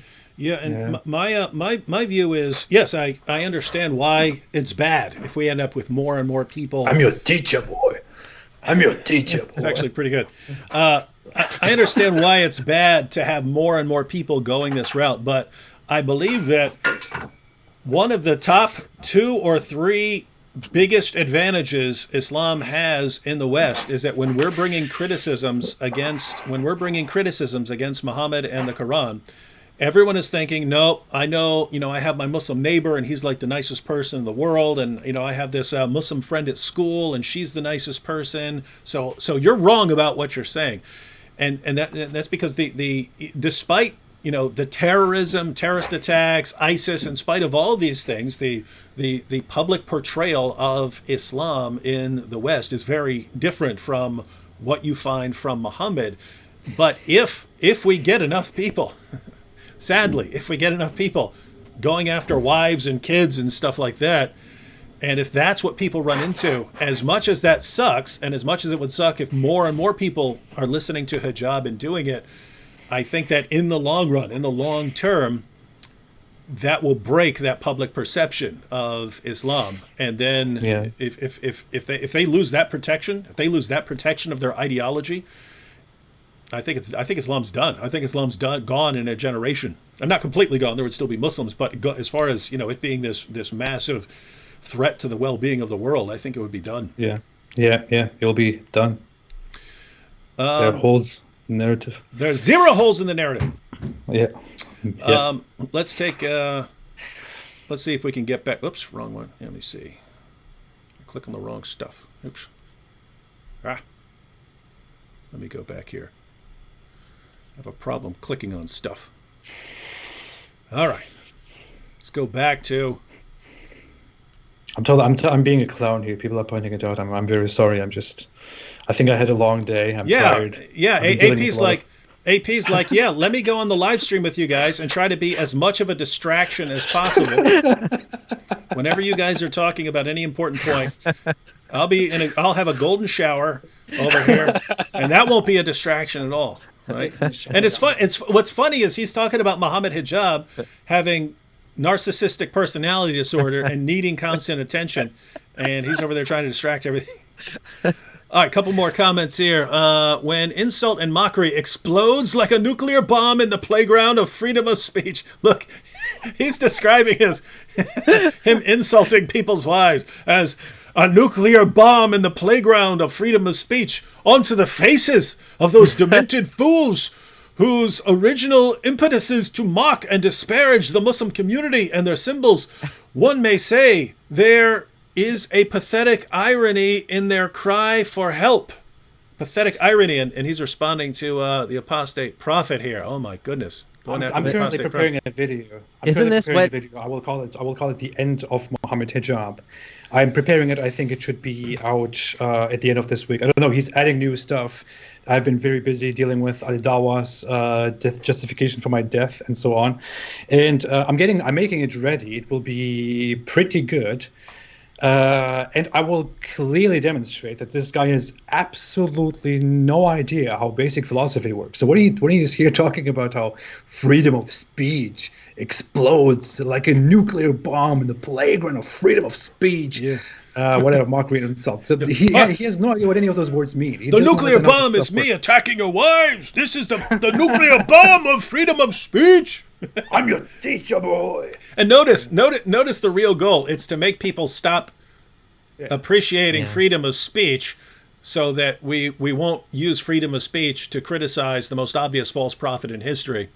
Good luck with that. Learn what freedom of speech means first, you idiot. He has a way with grandiosity, like big, making everything into a big giant thing. And it's interesting that he's complaining about this, but isn't this what these like jihadi groups do online? Yeah. Like cyber bullying and cyber like false flagging of videos. Mm-hmm. Like this is exactly what they do. Yeah. I mean, in this case, and the difference is even your videos that were taken down didn't actually have any bad content in them. Mm-hmm. Like, for example, the one where you're talking about Christian persecution. In this case, these guys are actually talking about killing people, and I still think that these bad ideas should be allowed to be spoken to the point, unless they actually say this specific guy should be killed, or if they say that this, there's definitely a red line that they're getting very close to crossing. I don't know if they've crossed it yet, but for sure, if they're breaking the rules of a platform, we can use that, right? But in the other cases, we're not even breaking the rules. They're just abusing the system in order to get us, taken down. Mm-hmm. And that's exactly what they do. Yeah, terrorism is not good. Yeah. And let's see here. And then when they are handcuffed by their own arguments, and when the meteor of Mohammed Hijab crashes into the planet of their free speech, resulting in the supernova, turning into a black hole of freedom of speech. He's trying to write a Quran or something. And their masters... Oh, check this out. And then... Hey, now we have the masters thing here. And then when they are handcuffed by their own arguments and their own masters, spit at them in disregard, and they are humiliated in front of the Muslims in a secret mental climax. What the heck is this wrong with this dude? You're finished. Takes place. Finished. You're done, boy. He should write anime or something. Done, boy. Seriously. Finished. Yeah, he could be a One Punch Man villain with giving a speech. Takes place exactly in the very core of their hypocrisy, since they secretly admire those who they mock. So I guess that's him. You secretly admire Mohammed Hijab, guys. They admire my rugged manliness. He's doing this whole thing. He's doing this whole game about how we ex-Muslims are traitors and we are Uncle Toms, we are sellouts, and we are sucking up to our white masters, like our white men who are our masters. Like in his idea, this is a good reflection of his mind. This is actually he's really projecting upon all of us how he views society. Mohammed Hijab views society in such a way that he is supposed to be either inferior, and at the current moment he's inferior to the white person in whose country he lives, or he will be superior to them. And his idea is that we ex-Muslims have accepted the inferiority and become slaves to our white masters, whereas he and his good Muslim army and his Dawa people are doing the tough thing. They're going the tough way. They're the right way. They are being courageous and they're being strong men who will fight the white men. He even made a tweet on that. If you go further down, you will see he said that he will confront our white masters. He's talking to us apostates. And someone asked, who are the? No, he said, while we confront your masters. And someone said, who are the masters? And he said, liberal white men. So he's viewing it as that. There are the white people, there are the apostates, and there are the Muslims. He is the strong Muslim. We apostates are the slaves to the white people, and he will go and crush the white people with his ideology. But this guy lives in the kingdom. I'm laughing at the comments here. Check that. KL says, it's hang on, it's covered up by our video. KL says, "What's a mental climax?" and then Michelle Shabo says, "Mimi is freaky." So they're commenting on his weird. What in the world? Wow, golden showers. Gosh, what a weird dude. Scared of me. Oh, now we actually got to Mrs. Apostate here. All right, so Hijab says, now we're getting to the wives. When these anti-Muslim attention whore Islamophobes, when these anti-Muslim attention whore Islamophobes need to get on their knees in intellectual submission before they are whipped. Before he they loves this BDSM theme, eh? Before they are whipped loves it. and lashed and chained up against the wall.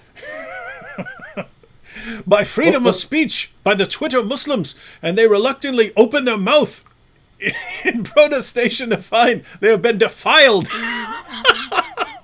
by the truth. Hey, listen, he said all of this imagery here, whipped by freedom of speech by the Twitter Muslims. So you guys are being lashed and whipped by the Twitter Muslim, and you reluctantly open your mouth in protestation to find that you have been defiled. No, look, it is actually worse, and it's hard for me to speak this out. To be quite honest, but he's referring to my wife.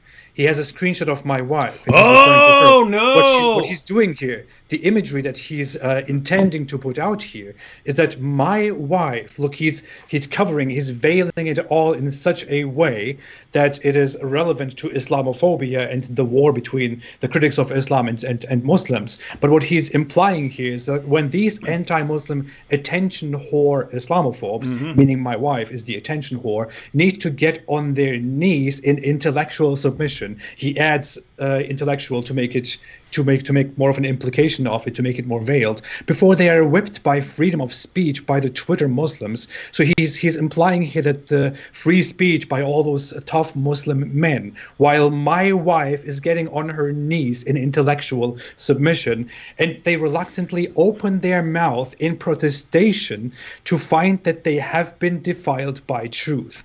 I don't want to speak this out, but I guess everyone gets the imagery of what he is trying to make here, the imagery that he's trying to present here. And this guy is speaking about my wife. He's speaking of himself and his entire Muslim community on Twitter. What this guy is doing here, dear Muslims, dear very morally sublime Muslims, is that he is implying that you tough Muslim men are here. My wife, I will speak of her just as a woman. A woman is here going on her knees, and all the proud Muslim men are going and sexually violating her all together. And my wife is letting that happen to herself. This is what is being implied here. This is the imagery here. This is your morally sublime religion. This is what you stand for, Muslims. All of you Muslim apologists. All of you Muslim apologists out there who are normally so loud about people who seek their freedoms, who are so loud about what schools teach, who are so loud about when hijabis take off their hijabs, when women seek their freedom, when people say the mildest things about Islam, when Trump issues a travel ban, which should be issued for all of you, for all of your pathetic countries. When you are outraged about these things, and you are all silent here about this, all those people who work with Mohammed Hijab, who have worked with him, who are still with him, who are still friends with him, all you people who are quiet right now, you hypocrites, this is what you stand for. This guy is talking about rape. This guy is talking about the imagery of sexual submission of my wife to this big Twitter mob. This is what this guy is talking about. This is what you Muslims, all of you Muslims who have engaged with these people, who have been part of this whole discourse, of these whole conversations, and who have said nothing about this. This is what all of you perverted bastards stand for. This represents all of you wicked perverts. Wow, that's disturbing. I really do think that a lot of people don't. I mean, I didn't understand that until you explained it to me. I think a lot of people are just totally lost with hijab. Like, he's in his own world here, and he's saying a lot of shit. He's making up a lot of nicknames. There's so many nicknames that I can't even keep track of who's who anymore. They're mental slaves to the sexual perversion that the 7th century savage has created. They are mental slaves to this, dying and drowning and being hungry, being starved in their sexual starvation, that they let this out in such a violent, hostile way. It is disgusting. I don't know. I think whatever you did, I mean, you've exposed hijab for what he really is. I mean, I can't take any credit for, like, I know he's been attacking me and he's attacking Gondal and Faye and your wife and everybody else, but the main target of all of this, the main one is you. Yeah. Because I just came back from vacation. I was on vacation for 2 weeks, and I didn't even barely go on Twitter when I was on vacation. I came back, I retweeted one of Gondal's tweets of Mohammed Hijab, and then he went crazy. And none of this this all started. I don't know how you managed to piss him off that bad, but what you've done is you've all I've done is I asked him for a debate on Islam. Oh yeah, that's all I've done. How dare you? That's what happened.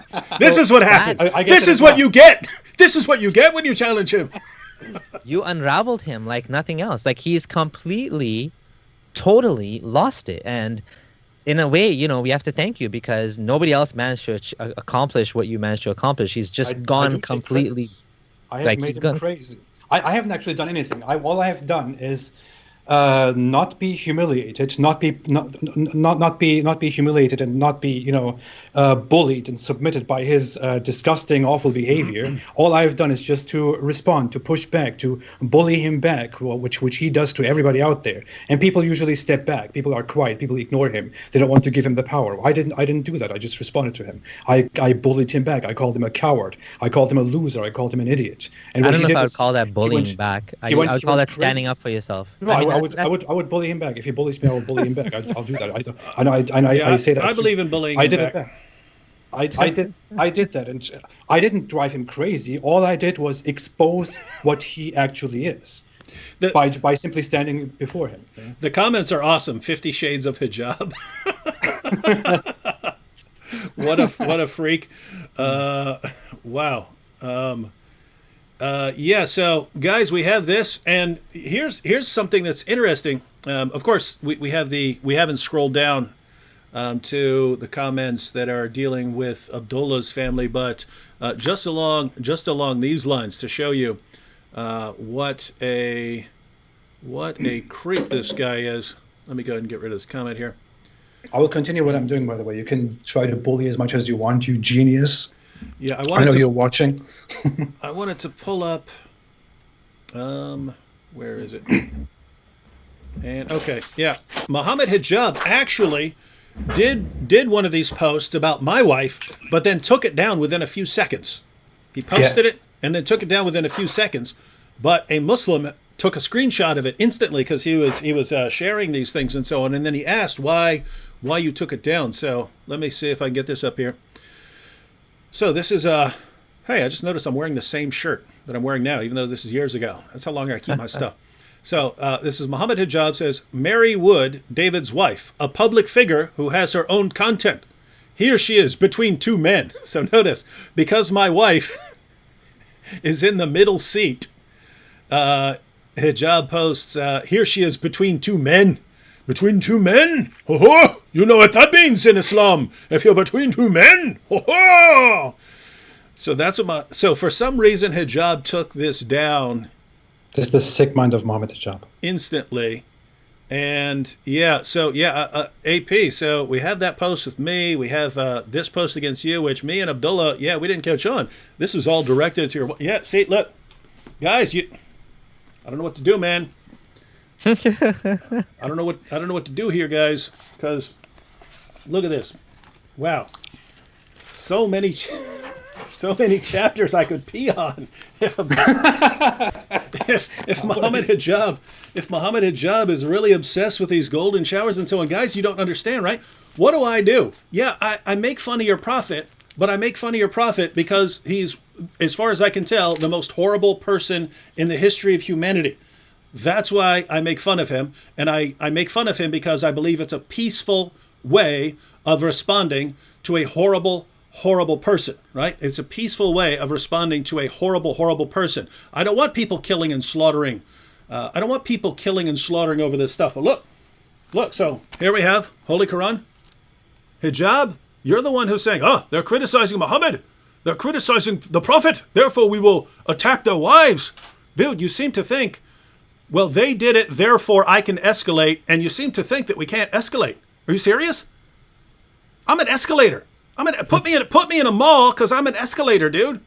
that's what I do. I just wait for you guys. But look, my goodness, what is this? Oh, look at that. Oh my goodness, look. I don't know if you guys can see this. It's a little light there. Look at that. Surat Al-Fatiha. You guys see Surat Al-Fatiha here? Surat Al-Fatiha, man. Yeah. Good job. Do you really think we can't escalate? Do you? My goodness. Do you really think that you want to go this route? You think, he made Islamicize me. He made the boom boom room. Dude, I will buy the domain pissonthequran.com if you keep going down this road. And every single thing that happens, I will say, this is because this is Mohammed Hijab. He's putting us in this direction. Hey, Mohammed, you like to spit, right? There goes Surat Al-Fatiha. Want to keep playing with me, dude? Next time I'll actually swallow the surah, and you know where that'll go in 2 days. You know where that'll be in 2 days. You want to go this route? And you Mohammed Hijab fans who are watching this right now, I don't want you to, whatever you do, I order you not to remember that the next time you're reciting Surat Al-Fatiha during your prayers. I order you not to recall me chewing up and spitting out your surah. I order you. Don't do it. Don't remember that every single time. You really want to go, Hijab? Because here's the thing. Hijab, you and your fans, you think like little kids. You think like adolescents. Oh, we'll make fun of them. Oh, we'll make fun of them. Right? I think like Lex Luthor on crystal meth. Okay? You don't want to, come on. You don't want to mess with me. You don't want to mess with me, dude. I'll do it. All right. What do you guys think? You got, that's how they do ruqya. So you must be cured of your jinn now, of your magic spells on you and all your evil eye. I feel way better. If you swallow the Quran, that means a fire can't touch you, right? Because that part is blessed now. So maybe you're partly Muslim now after you eating Quran. Oh my god! Oh wow! You have the Quran in you now. Now what are you gonna do? I didn't expect that at all. That's what's so funny when he's like, when my nuclear bomb blows up. And I'm thinking, dude, my 4-year-old could have thought of something more creative than what you just did right there. Let alone me, man. I could dial it up, dude. I could dial it up. Dude, you're like Aisha's goat. And notice, guys, don't get mad at me. I mean, Aisha's goat did worse to your Quran than that. But I mean, what he's saying earlier, right? What he's saying earlier. We read the tweet. If you were here earlier, we read the tweet where he's saying, and I encourage all of you to go out and harass these people, harass their families, harass their wives, right? He's encouraging his followers. Hijab, we can do that too, right? We could say, I'm not going to say it, but I mean, I might say it later, but I could say, guys, everyone send me your videos of you urinating on various chapters of the Quran so that I could put it all on my website, pissonthequran.com. And I want everyone to take video clips of these and put them on Twitter and start sharing them with every one of Hijab's fans. Everything Hijab posts, share it with all of his fans and all of his followers and keep bombarding them, right? You'd think, are you serious, dude? Are you really? Is this how, this isn't where I want to go. right? You see where we go. I like doing live streams, having Muslims on, having discussions and so on. Hijab, you're the one saying, well, if you're going to criticize the prophet that calls for your death, how dare you? How dare you? We will go after your wives. Great, dude. You want to dial it up? Dial it. Start dialing. Get me a phone because I'm a dial. What does it taste like, David? What does the Quran taste? The Quran tastes like fermented cat urine.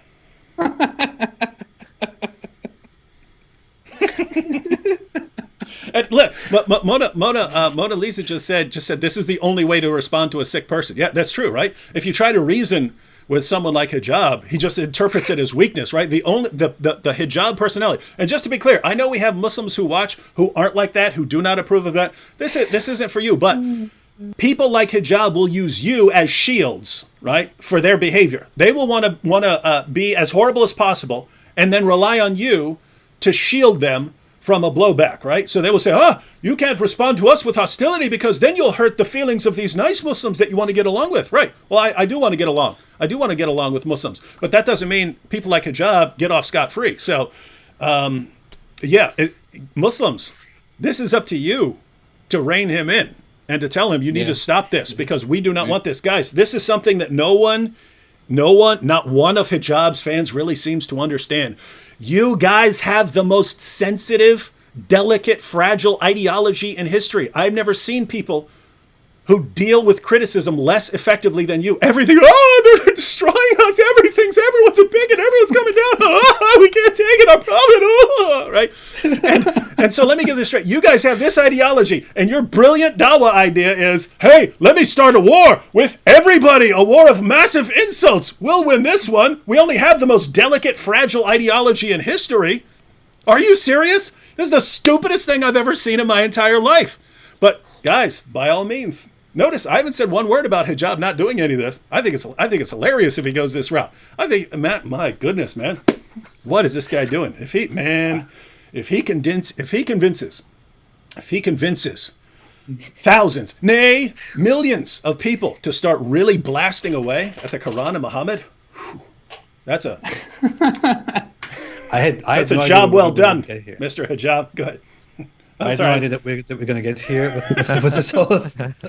Look, I wasn't going to do that. I was just going to, I just gave some general warnings about, we could do golden showers. Then when you explain, whoa, he's actually talking about he's giving imagery of tying your wife up against a wall and sexually abusing her and things like that. Whoa, I got to eat a surah on that one, man. I got to chew up a surah on that one. We'll start doing. Look, I'm gonna watch his Twitter page. If he keeps posting along these lines, we'll just have it. We'll take requests, guys. Which surah you want to see me eat next? I'm gonna chomp on it. I might even get some people's pets in here. You want to see someone come along, chew up a surah. Dear Mohammed Hijab, that Quran verse, that Quran page will come out. It will come out. David Wood will have to go to the toilet later. Yeah. Look at it. Okay. Look, speaking of someone who needs attention, Shamoonian here, Sam Shamoon. Dude, can you guys stop already? You're so boring. I want to hang myself with my shoestrings. Man, you guys make ugly a crime. Wow.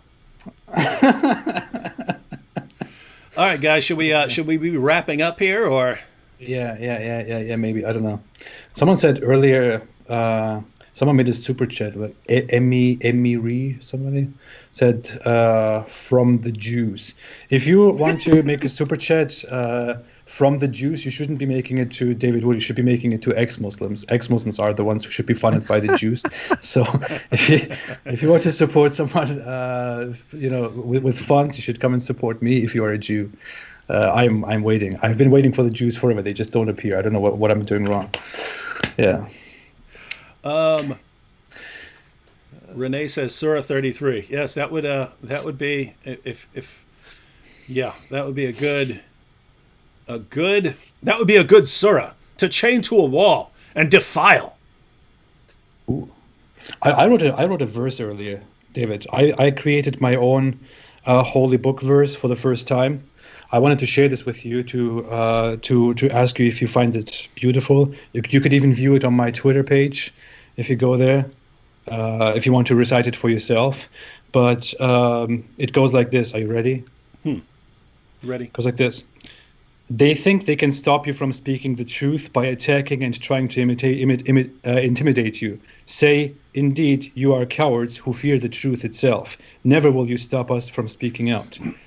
Apostate 9:29.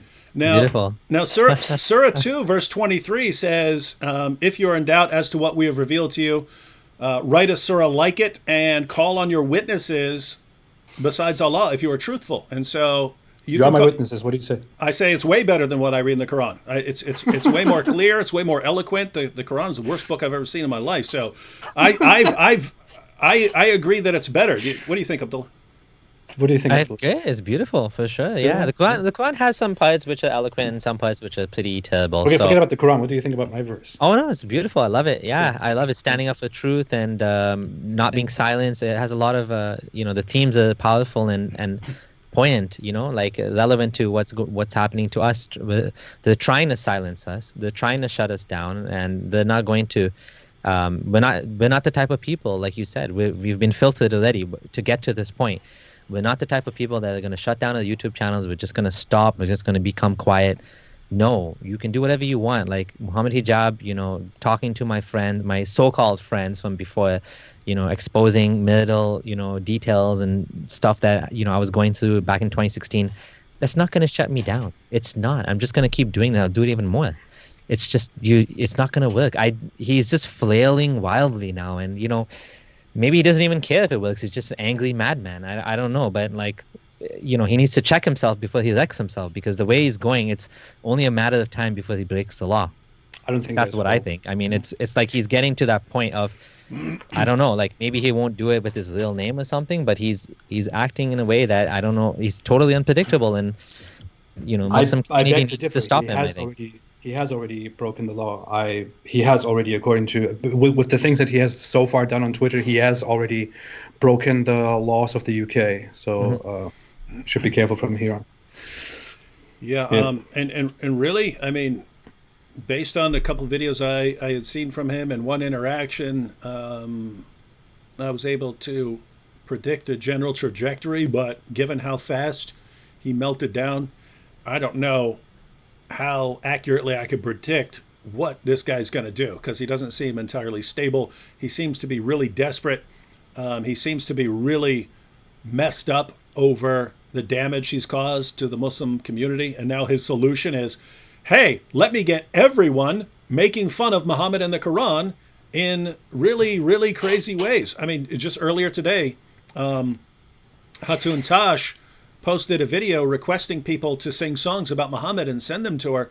I don't know if she's thinking the same thing, but that's kind of exactly what I would think. If Mohammed Hijab is saying, hey, everyone, come make fun of these people and their wives, the response would be, hey, everyone, make fun of Muhammad and the Quran and send us your stuff. It seems like that's the way people are going to go. All right, should we be... Oh, go ahead.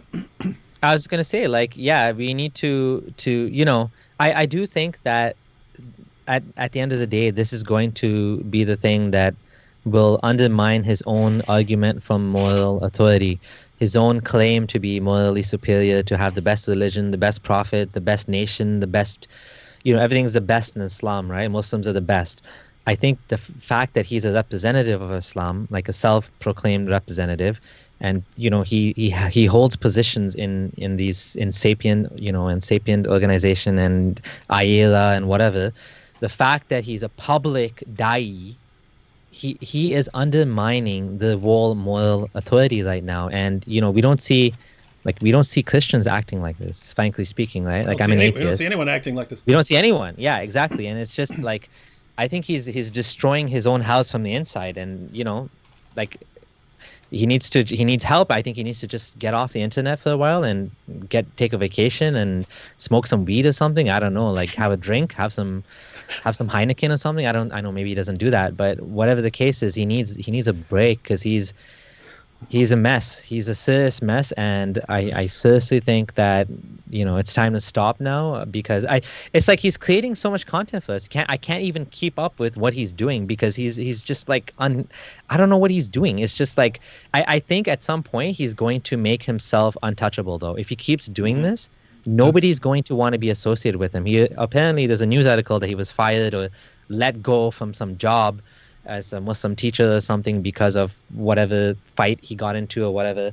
And I don't know the details, but the fact is, if he keeps this up, he's making himself completely like he's blacklisting himself. Like he's going to be so untouchable that nobody's going to want to have to do anything with him, except for the fact that he sells like beard combs online. He has his own business, and like I don't think even anyone's going to debate him after what he did to Cosmic Skeptic. Matt Dillahunty was there, like saying, "You're disgusting." He said that to Mohammed Hijab. "You're disgusting what you're saying. Like what you said to Alex is disgusting." So even like everybody is seeing that this guy is so like nasty and toxic, and like what does he have left if nobody wants to debate him? Nobody wants to hire him. What is he going to do? YouTube? Right? I mean, that's all that's left at the end of the day. Then I don't know what else he's going to sell his books on Amazon. Like that's it, right? You know what I mean? So I think let him keep doing this. He's ruining his own name. And what else can we say, right? We don't want him to. I don't want him to ruin his life. But if he's going to ruin everybody else's life in the process, I mean, he's an adult. He knows what he's doing. He's responsible for it. I definitely think he should stick to running a big beard oil business. I think it would suit him very well. Yeah, but yeah. Now that we have also promoted the smoking of weed on a Christian channel, I think we can slowly call it a night. I don't know. It's just a suggestion. I didn't say you have to do it.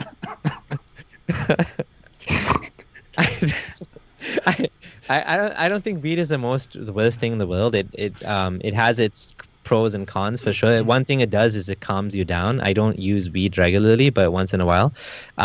It's legal here in Canada, so you guys need to come down to Canada. I thought you got the clue, man. I do think many Muslims would be better off if they did smoke weed and just take a chill pill. Seriously, like it's just, just like breathe in the good ass prana, as my wife says. Just take a chill pill. Seriously, that's what he needs to do.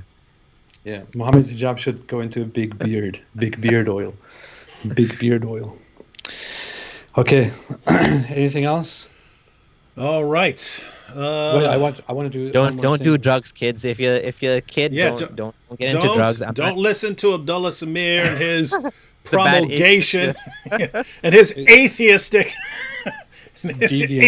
defense of all forms of drugs and paraphernalia. I don't think there are kids on David Wood's channel. All people who listen to David Wood's channel are adults. Okay. And specifically old people. When we made Islamicize Me, we were a couple episodes into it, and people started sending videos of like 7 and 8 year old kids reenacting scenes, and I was like, oh, I did not know that kids were watching it. That affected how I edited some of the things, because I was like, oh nope, I can't have this in here because nope. So apparently some kids do. Watch this stuff. Strange. Yeah, don't do drugs, even weed. I mean, stay away from drugs. Just be clean. Get your life in order. Clean your room, as Jordan Peterson says. Do something good with your life. Get a career, get a hobby. Don't become a stoner and just sit on your basement all day. Do something with your life. I mean, frankly speaking, I'm just kidding around about the marijuana. I'm not actually telling anyone to do weed. Yeah, I think the point of all that was Hijab needs to do something to calm down. Else. He needs to do medication because really, I mean, he's gonna destroy himself. And I thought he was gonna have a few years of building up a mass of followers, that he was going to destroy many more Muslim scholars along the way, that he was going to, not quite single-handedly, because, he'd have some help from Ali Dawa and, Fareed sharing people's secret emails and stuff like that, and that these guys were going to destroy their ideology without realizing it. And right now, he's basically going to turn himself into a joke and not be of any use to anyone. Certainly not to his own religion, but he's gonna make it to where he's not even any use to us, and that would be the real crime here. Yeah, and I just to Ridwan. Honestly, this is a lot to take in, like all of this stuff that he's doing. I know the last 2 days myself, I was, I don't want to say overwhelmed, but like annoyed and thinking a lot about some of the stuff that was said about me, and take a break too if you need it. Just like go and do something else. And I know it's hard because it's just like when someone's talking about you, you feel this injustice, you feel this sense of being wrong because, and the type of abuse that you have been getting, I'm only now getting it. Like I haven't been exposed to this level of insanity before, right? And it just goes to show you, it doesn't matter how you speak, whatever you say, nicely or not nicely, eventually you're gonna be in the target of these Islamists, and that's just the way it is. So if you need a break, we're here, we support you. Your content is, it is hard hitting. I do get all the time messages from people saying that Apostate Prophet, his content made me, leave Islam or reflect on some things, and eventually I left Islam. So you're doing good work. It's just, take time for yourself as well, and and I'm giving that advice to myself as well. Just stay away from the stuff when it gets too toxic. Take a break, and come back to it when you're ready. Nobody's going anywhere. We're all here. We're all still going to be here waiting when you come back. So, thank you. Well, to be honest, going through these last few days with Mohammed Hijab bullying me and humiliating me on Twitter and YouTube and making me feel very inferior. On top of that, Al-Dawa also coming out and saying very bad things about me. I was on the verge of giving up everything. I thought of deleting my YouTube channel, closing my whole Twitter account, Facebook account, closing my Patreon and everything, moving away, changing my name, going into working at Walmart and stuff like that. I was close to I was on the brink of all these things. But in the end, I got my courage together, and I thought maybe I can convince Mohammed Hijab not to be so tough on me, and maybe I can convince Ali Dawa not to be so mean to me, and to maybe convince them that maybe I should be alive, maybe that I shouldn't be killed for the things that I do. So I'm just hoping right now that they will leave me alone and won't make me sad anymore, and won't make me cry at night because of their mean behavior. I've also called my parents and cried to my mother about how Mohammed Hijab has said very bad things to me, and also called me an Islamophobe, which hits me very hard. I don't know why that is happening. But yeah. I'd like to take some clips of just that stuff and then put those on Twitter and say, you see, you guys are winning. You guys won. I have to all that, but you won't go back to Islam, eh? No, that's the missing part. I have to be very honest. I have to be very, very honest. I appreciate your sympathy very much, Abdullah. I appreciate your support very much. I appreciate all the support that everybody else has given me over these last few years. I've gotten an insane number of messages and emails by people saying, "Hey, this is just for support. Hey, you're doing great. We are all here with you," and all that stuff. But seriously, at some points, I feel a little bit stressed that I'm actually sitting here and dealing with these things. But to be very honest, I don't feel that I don't feel angered. I don't feel weak. I don't feel sad about any of this stuff. On the contrary, I actually, even though some things that he says are very terrible, and I just get mad over the fact that stuff like this can be said by somebody. Not that it is said to me or said about my wife, but that somebody can actually say these things and get away with it and get the approval of so many people. That fact makes me much more mad than the fact that he says these things to me and tries to bully me, which doesn't work.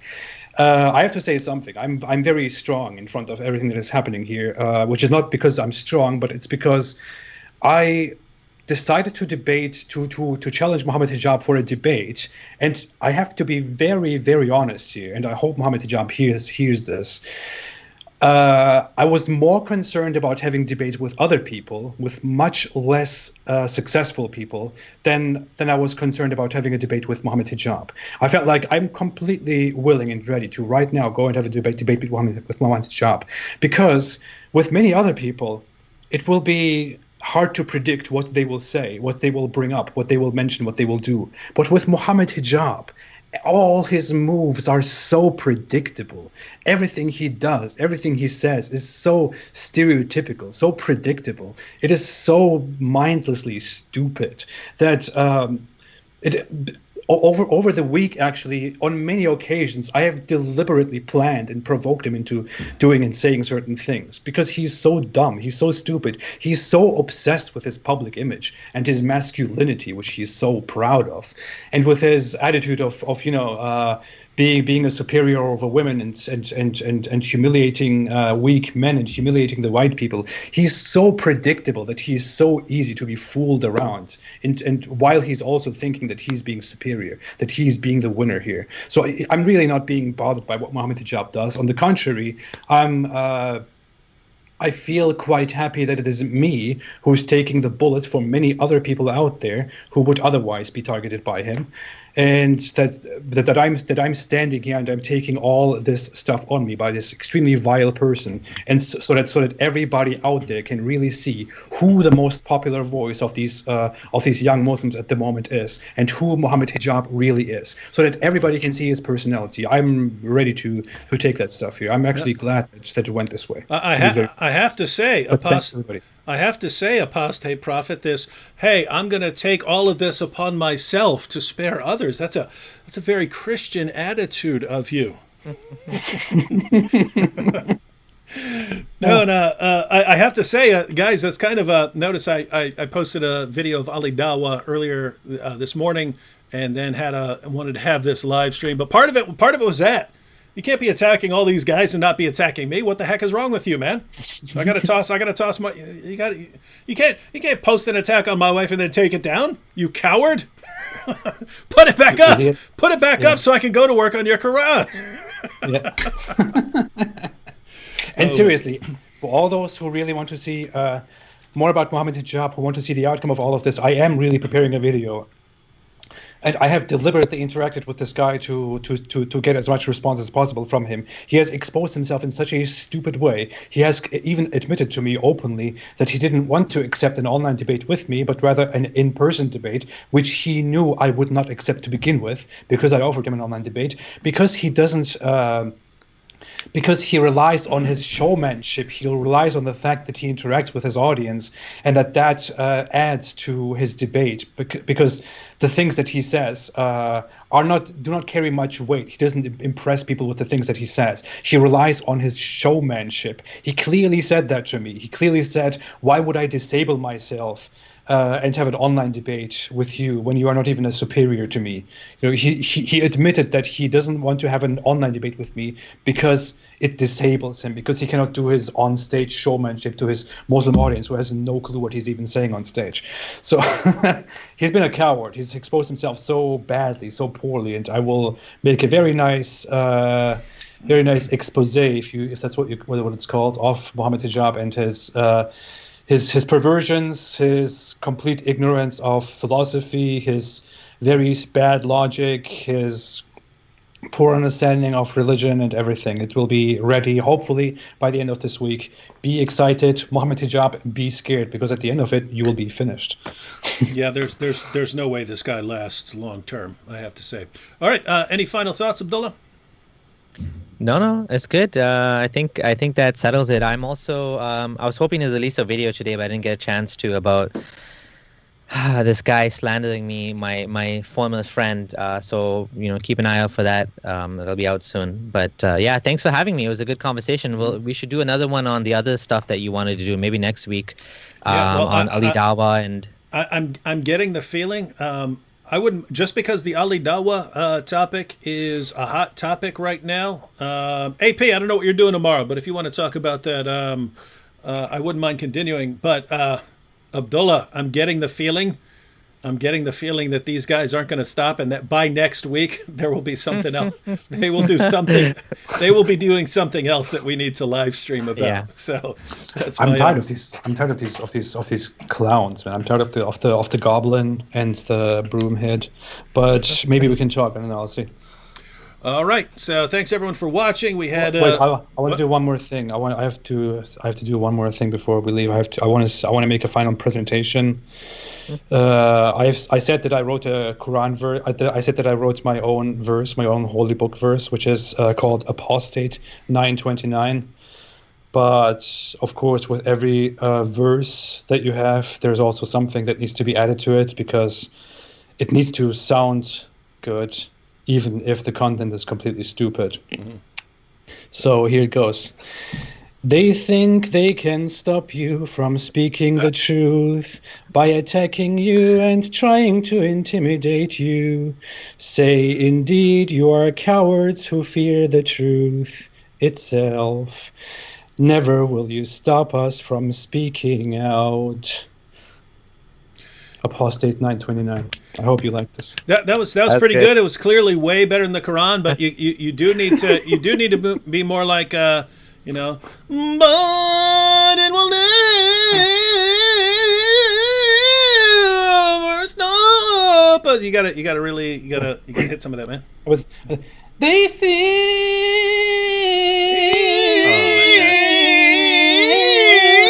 This is back.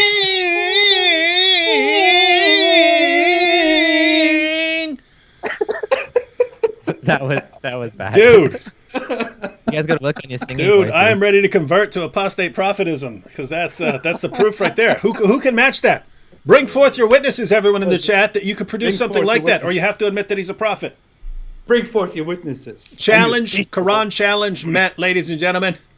Thanks everyone for joining us. We'll catch you next time. Stay away from Islam.